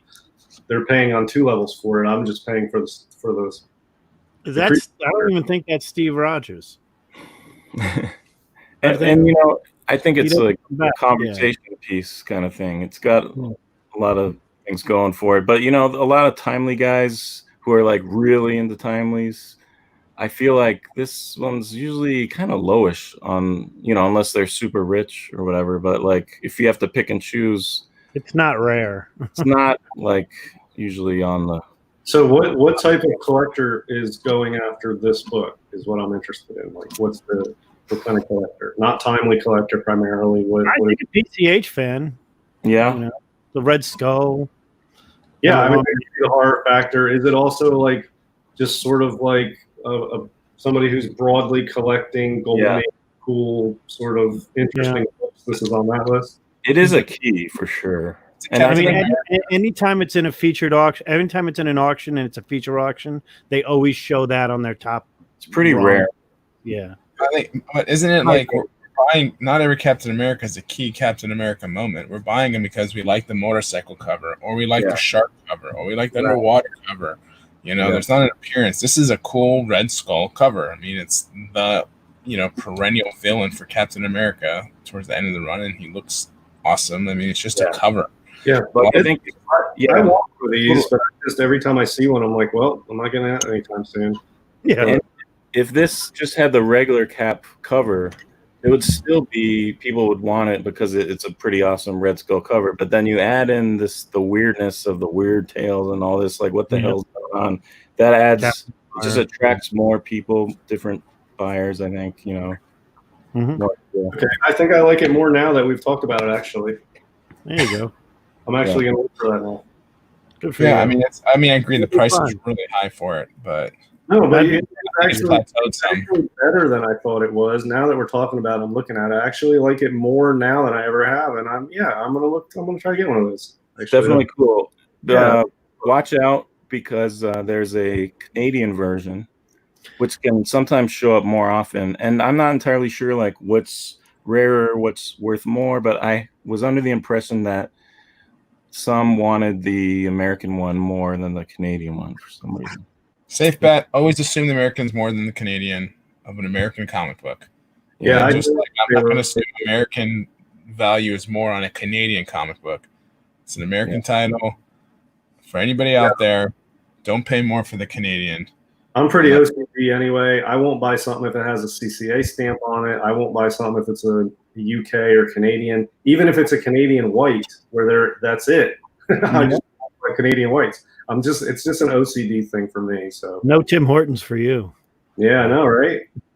Good. Less competition for the Manhunt run because I've never completed because I was never going to buy 12. There are some Canadian Atlas comics that are harder to find in the Canadian that are better, but that the paper quality is just different, you know? Yeah, I don't know. I like a uniform collection. I like no stamps. I like all U.S. editions. I'm weird. I mean, you guys get it, but everybody has their thing. Those are a couple of mine.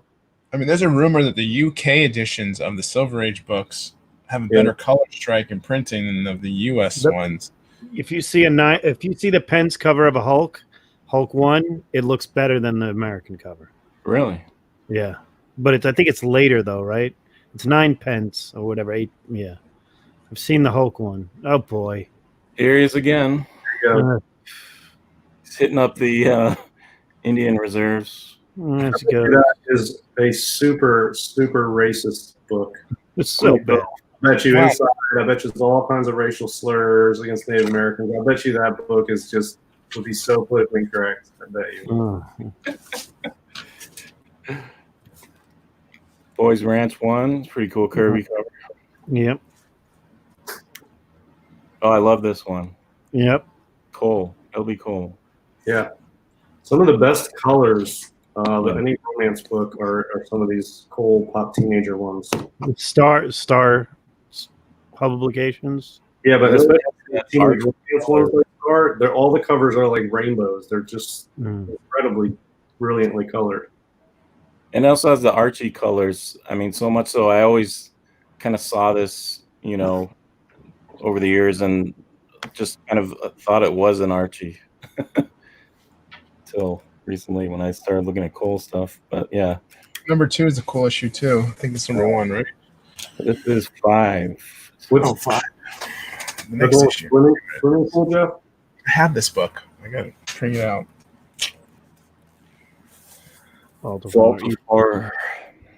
starting with Jack Davis. Yeah, it's decent. Yeah, I like that one. Cool Yeah. Venus. The end of the Too much- world. Yeah. COVID times. Red dress. White Rider. It's a Cole Western. I'll tell you that title impossible to find in good condition. I was going to ask you that question. If you guys ever run across one of these that's like a 7.5, just buy it because it will, I'm guaranteed to be the highest graded, and somebody will give you money for it because it's a high grade Cole. It's impossible to find. Okay, because I might have a 7.5 actually of this.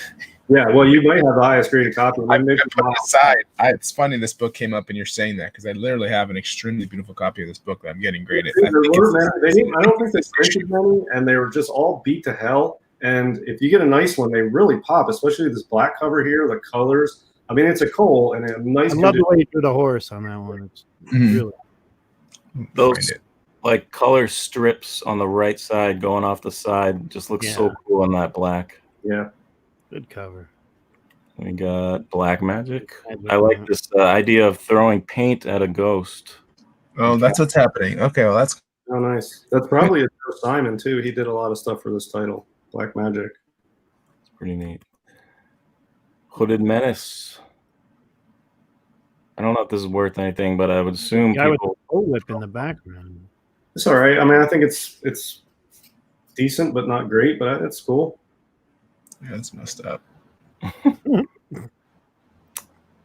Another one. It would be a good pair with that other Western. Yeah, that would be a good combo right there if you get both of them. Pretty nice combo. Almost got a little bit of that Alex. Too much clothes on this one. We're getting into the late 50s. Yeah, it's like the Whitman era of those. Yep. Katie Keene. That's The very robot high. cover for Katie Keene I like. What number is that? 6 or Number 3. no? The one where she's like a Oh. robot Pieta cover. Katie Keene. Oh, Yeah. I don't know. I was gonna buy that, but it has a CCA stamp on it. So now King Solomon's Mines. I've never seen that. Something you wouldn't see today. Yeah, that's an Avon. That's cool. Jack Okay. Frost. I brought this one up because 1951, just a year before this is when the Frosty song came about. So Oh. it's kind of just weird to think of all those Christmases before that no one would ever sing that Frosty song. I'm not sure if Jack Frost has anything to do with it, but or when that movie came out, that like Rankin and Bass or something. That stop motion one was really cool, but it has Jack Frost in there. Hmm. This one's really weird. Looks like she's doing like performance art or something. Yeah. Yeah. Strike a pose. A little bow. It's really strange. Pretty cool sci-fi. Number 1. Oh, this. wow. There you go. I think that book, if you had to pick one book to represent Sodi, I think this is it. That's the one. I think that's on the in the Sodi guide. That's the cover of the Sodi guide, I think. Paper quality, and this is so tough.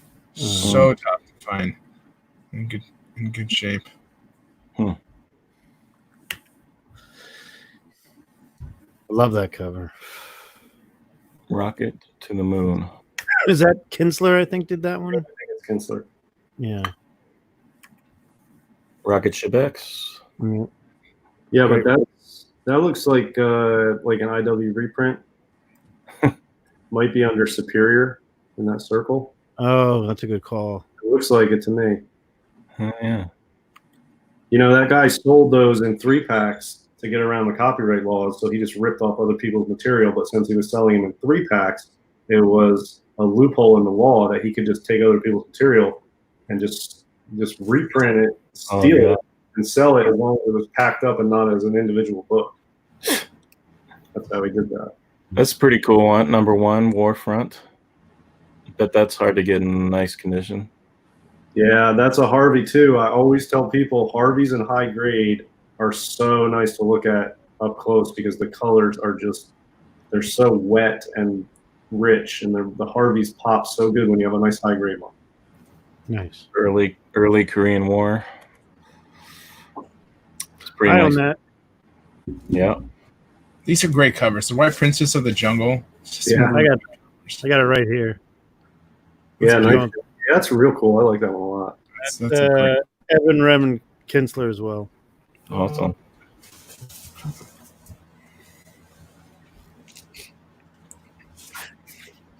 Pretty cool Battlefront.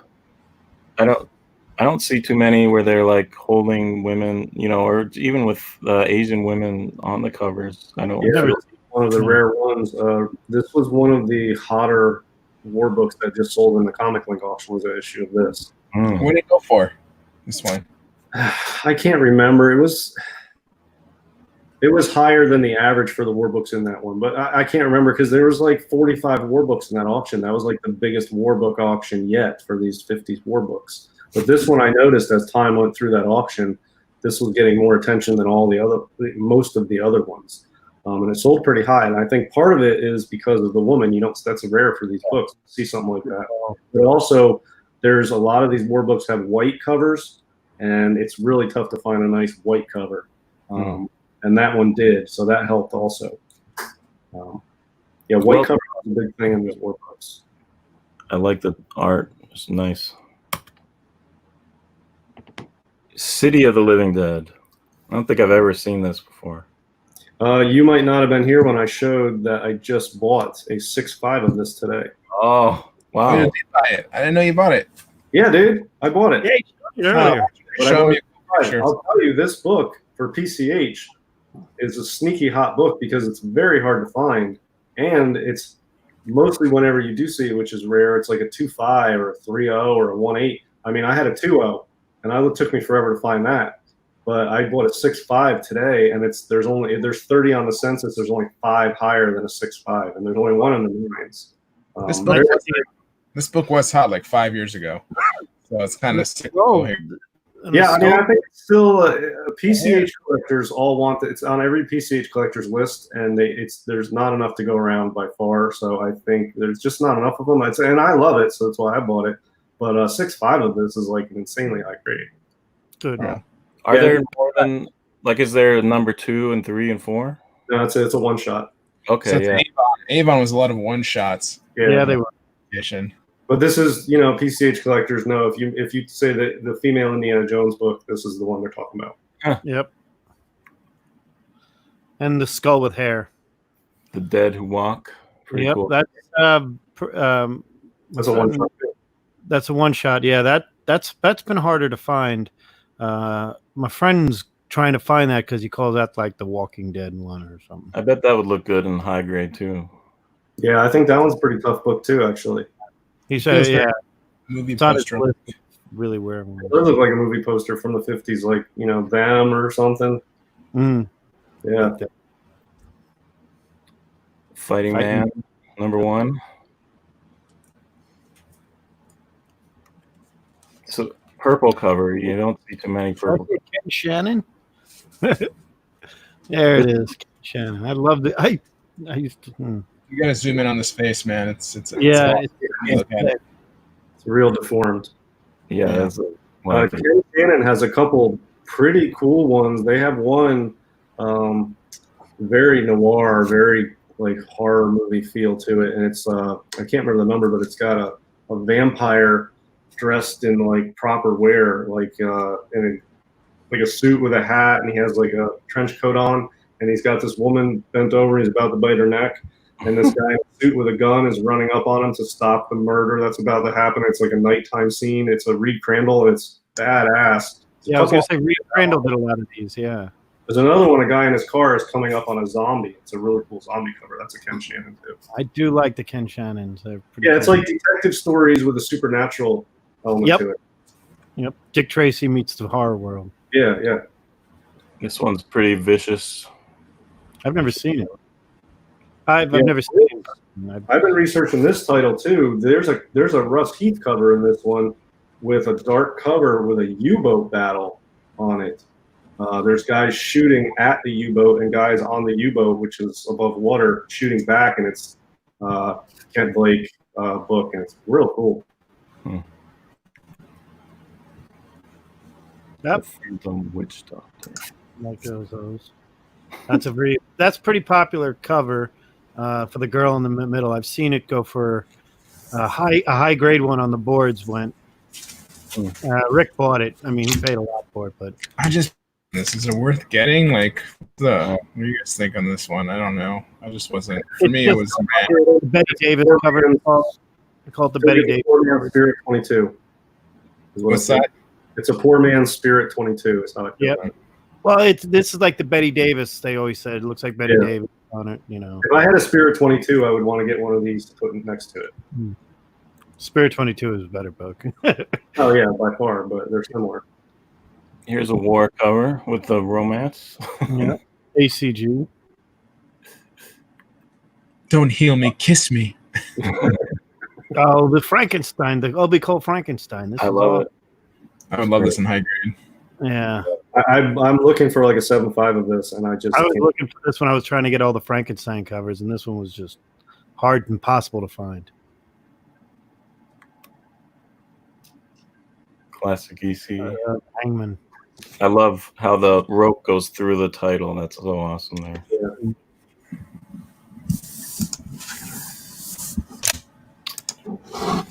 Not sure who drew this. Maybe So, Everett. Everett. Carl Burgess, I I think. think it's Everett because I think I see his. Well, maybe you might be right. I don't know. Yeah. But the signature on the A lot right of the early Strange Everett Tales. has a good one. Smoking out here. Yeah. This was a little better. He's Yeah, finally he's some fighting instead of playing the drums. You're right. the beast from Krypton. Well, when they got into the 50s, Superman and Batman 2 had a lot of this outlandish sort of sci-fi alien weirdo stuff. And I feel like some of those Man are, went back in time. yeah, they're definitely cooler. That looks familiar. Love it. Yeah, it's a good one there. What is that thing in the background? What is that? Alligator? Elephant? No, it's another elephant. Right? Elephant? Oh, it's a mammoth. It's actually a mammoth. It's not an elephant, JD. You gotta get rid of that. Does she die in the It's a circus elephant, isn't it? No, it's a woolly mammoth. Does she die in the book? So I don't know. It's in a plastic case. I Oh, would say since it's an EC book, she probably does not die. If that was a Charlton book or a Harvey, she would get decapitated and eaten. There's two clowns in the background underneath the feet over there, so I always thought it was a circus gone wild. Oh yeah, it probably is then. Yeah. Because they're all panicking that it's going to stomp her, and he's staring right at her too. He don't like her. this one's pretty crazy. Just driving through people. An extra helping of guts. That's A lot of air boys were mammoths with the elephants. Afraid of death. This is a good war dog book. War Dogs of the U.S. Army. I never seen it. I'll tell you, if I find a copy of that, I'll buy it though. If I run across it, because that's pretty cool. It's pretty cool. That's probably one of those one-hit wonders, right? I would guess. Yeah, probably. War Report. So there's lots of war books. Gatling gun cover. You know, I posted a few I did a thread on the boards with some war books, and it got a lot of attention. I sold a couple of them, but more than it was 2 people specifically asked if I had any more feral war books, which I thought was an odd question the first time the guy asked me. Then somebody else asked me too. So I think there's collectors out there specifically looking for feral war books, which and as far as I mean, I'm new to that genre, but I pretty much go after Atlas. So I think most people do, but there's people out there looking for the feral stuff too. Ferals are really going to be shitty condition. Yeah, I mean, all of them are to begin with, let alone the feral. Yeah. Yeah. Another number 1. That's a good book. That's pretty nice. This one to me though, it's a little I don't know, this title's hit and miss for me, and I go back and forth. It's too almost. They kind of look like they're just hanging out in a jacuzzi, to be honest with Yeah, it's too like cartoony or cheeseball or something. But sometimes I really like them, and sometimes I just like, what is going on there? So I don't know. I can't figure out if I like this title or not. There's others that are more extreme, so kind of. Just that one with the yellow skull in the background is really cool looking. Yeah, I mean, I had that, and then I sold it because I wasn't. It's cool though. Yeah, I mean, I go back and forth on this title a lot. I don't know what I think. It's number 8, the one with the big yellow. I think it's 2, Witchcraft 2, the yellow one, big spell. Big one. Here we go, 53. There's some really good ones in this one. I hadn't seen this one before. That's Adventures in the Darkness, good title. I like this one a lot. Yeah. What is going on here? Did he put what is the deal? What's happening? I think he discovered that somebody he knows is in the furnace, and that guy sees him. It's like, oh, now he knows. That's my guess. Well, something about the locket. That is a good title though. I like it. Yeah. I think it's standard. But it's overshadowed probably by this book. Yeah. People like that one. This book, it just never stops, man. This book is very hot. I didn't realize DS explained it to me how expensive this was, because he was talking about a copy he had, and I compared the price of it to an Amazing Spider-Man #1 in about the same condition, and I was surprised it was that much. I'll tell you, at 8590 of this is a $20,000 book. I was gonna say didn't one sell for 19,000? Yeah, not that like a couple weeks ago. Yeah, I just sold mine today at a low grade, and I gave the guy a really fair price on it. And this is the iconic horror book. This and Black Cat 50 are like neck and neck coming down the straightaway, and everything else is being left in the dust. And it's just insane. The appetite for this book, it has such broad appeal over so many genres. Mm-hmm. The noir aspect of it is perfect. Yeah, I mean, it's that cap and creepy all at the same time. It's like that cap, other people, like I want one of these eventually. Yeah, the story is cool because it doesn't have this as a panel. But she lost her husband, and every year she has like some curse or spell over him or whatever. He is made to come out of the grave to have an anniversary dinner with her against his will as a corpse, and she forces it year after year after year upon him. Really, it's a crazy story, and it's just really cool too. And I knew it first from this. The Misfits cover, yeah. Glenn Danzig's old band. This was in 1984. Right. And hey, if you got this single, it's worth a pretty penny. Yeah. They recorded this 3 years before it was released, and by the time this came out, they actually broke up, and they took that title from this movie, which came out in 1965. Oh, cool! I didn't know that. But Danzig is a big comic guy. Yeah. And even the Misfits this was retitle of a movie that came out around a year earlier in the UK, a Hammer film called Fanatic. So it's like it's just a bunch. Tallulah Bankhead. with this Tallulah thing. Bankhead. Yep. She's in. Oh, this is a good one. Here's another fantastic. Some feral horror. That's a great one. I had one of these. I think this is the one that had the tear. I had a low grade, it was like a 2.5, but it had like a 3-inch tear on one of the pages, but nothing was missing and it wasn't detached. It was just a tear going into the page. And they actually put a note on this when I got it graded that said 3-inch tear on such and such a page affects story and art. And I'm like, weirdest note. Sorry. Yeah. I'm sorry. I wasn't down with that, man. I didn't like that. But I mean, it was a weird thing to see them to put that it affects story and art when nothing was missing. You know what I mean? That is weird. That's a good point.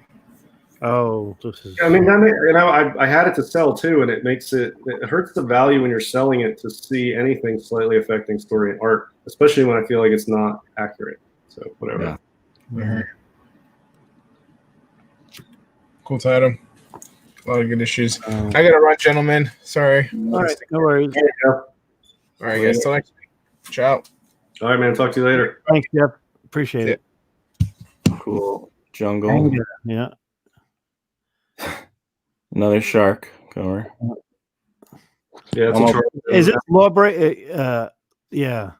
Lawbreakers. Yeah. Lawbreakers. Because I have the old Lawbreakers, the 40s ones, and there's one of them in the stories. It has to do with the shark, and the law breaking was like they were feeding these people to sharks in a shark tank, like a James Bond thing, but it was real true story. It was crazy. I think this is the title that has the severed tongues issue. Yeah. Breaker suspense stories. 22. No, 11, I'm not sure. Hang on, it's 11 or 12, I can never remember.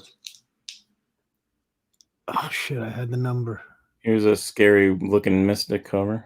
Mhm. How many Kinda times can you die? V from the 80s. Yeah, very big. I like this cover. It's a cool tank cover. Yeah. I like that title a lot, but they don't sell for very much, so I'm hesitant to invest a lot of money into them. But that is a very cool title. I think it's probably like a Grandin Eddy cover or something. It's nice. Scary Diary of Eerie Adventures. That is a tough one. That is a gigantic, thick book, and it is tough to find. And they didn't do a lot. They didn't print a lot of them, and that one's tough book. It's like an annual almost. You know what I mean? Do much of those for PCH. When I looked up Eerie Adventures, that other Eerie Adventure books I had, that came up as well. Yeah, that's a valuable book. This is pretty neat. Space, like Robot Girl. Yeah. Westworld kind of thing going on here. Yeah, well, I was going to say little Westworld, little Yul Brynner version. That always makes me think of the Fembot from Mike Myers film. Yeah, Austin Powers. Yeah, Austin Powers. Strange Tales. Oh, this is the last one. I can never keep track. They had 3 different names for these, and they kept changing it. I can never remember which is which. It's pretty neat, though. I like how green fades into everything in the back. Yeah, this is the same title. They changed the name but kept the numbering. Yeah. This magazine is pretty crazy. I didn't. Yeah, it's got some pretty intense cover here with the head. The guy with the headless guy's like, hurry up already, you know? Yeah, I think it's a Sheldon Moldoff cover, and this one is it's really dope, man. I don't know. People don't seem to like it that much, but I think it's really nice. I like it. It's cool as hell. And it's another one of those, like that fantastic, the Hitler oven one, where like if you see this small, you can't, you don't really know what's going on. And then you see it, you're just like, holy. Got oops. I got that Voodoo 11. Voodoo, yeah. I like that. On that is the best, though. He's talking about the human harvest. I got that one here. Getting close. Battleground. Is this another? This is a Russ Heath. Yeah, that's a The Rusty Grenade Toss cover. Yeah, look at the lighting. It's really nice on that. He's the the best. light and shadow on his stuff is the best. That's what makes Yeah. it. Hands down, hands down. Cave Girl. I've never seen this. Cave Girl versus the Amazons. A lot of sex appeal on that book. I was gonna say, I'm pretty sure that I want to look that up. Yeah. I love this one. Yeah, that's my favorite one right there. My favorite Frazetta cover of all time right there. I'm gonna say, of all the Frazetta covers, of anything, any Frazetta cover I want, this is the one I'd want. Me The too. color is You know, really good. about 6 months ago or 4 months ago or something, somewhat recently, there was a 7.5 on Heritage. And I'm like, in a weekly auction, I'm like, I'm going to buy that. I'm going to buy that. And I had like $4,000 set aside for a 7.5. It's not, I mean, there's a lot on the census and they're fine. So I was like, all right, I'm going to get this. I got $4,000. I'll overpay. I'll get it. The thing sold for $9,000. What? Ooh. Yeah. This book exploded. It's exploded. This is the Frazetta book to get these days. And they're not cheap anymore. And it's through the roof. 7.5 for $9,000. That's insane. Wow. Yeah, I wasn't even close. I would have thought you could get that for that money. Because That's it's not like it's that rare, It's really. not like I don't know what I'm doing. I mean, I'm in this genre all the time. I figure, and sometimes it surprises me and stuff just pops and goes nuts, and this book has. Yeah. Pretty cool, Fox. There you go. Seen a bunch of these recently. Jeff just picked one up. Too bad he's gone. He just picked up a nice copy. I tried to buy a copy of this today, and the guy is not willing to sell it yet. I'll hunt to Ram find- Ingles. Yeah. I love it.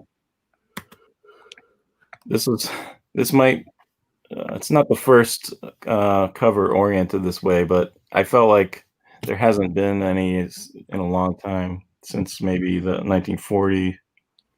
Kind of reminds me of Plop. Yeah, totally. Yeah. And they only did this issue that way. The rest of them are normal. It might be the only EC that is like Oh. this. That's cool.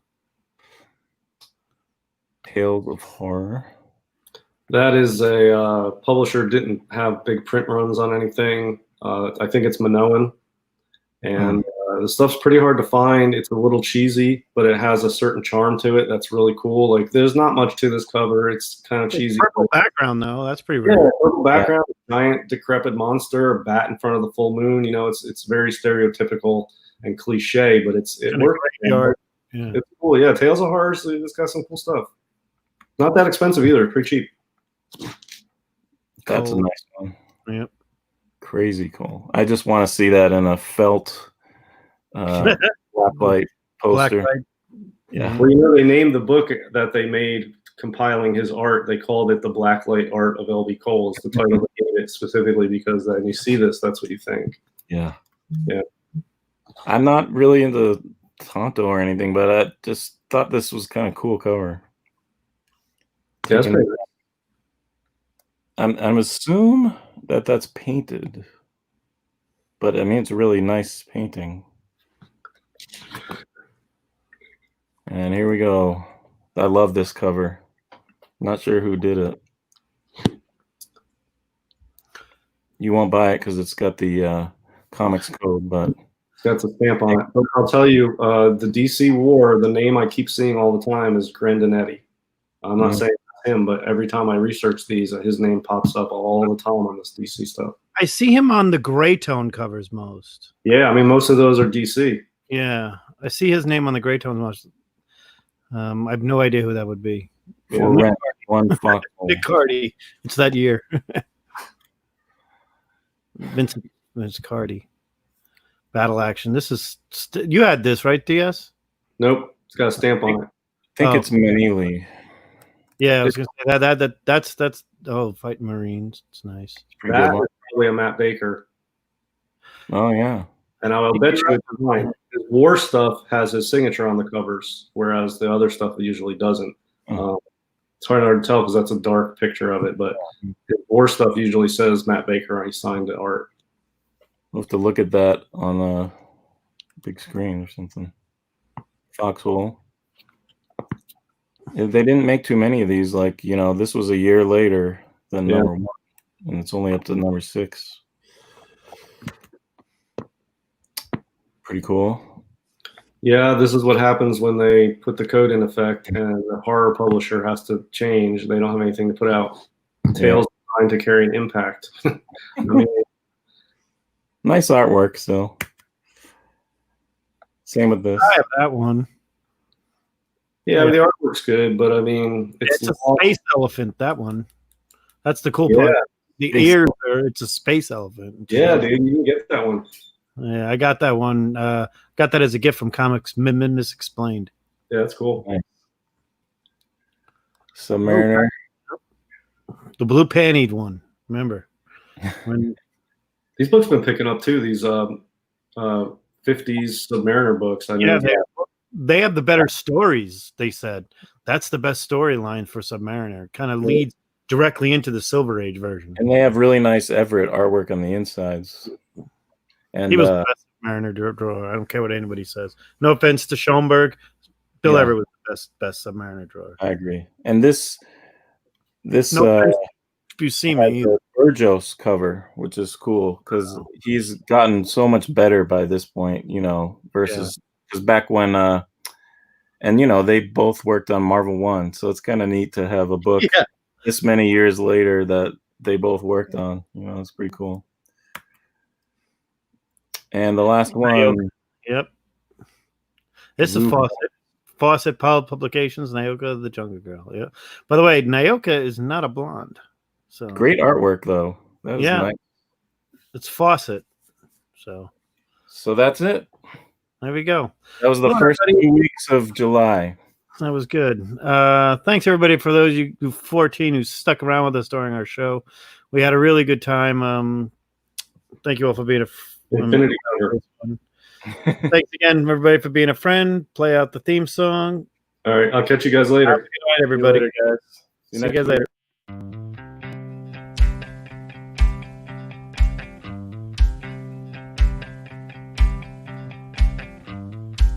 Thank you for being a friend.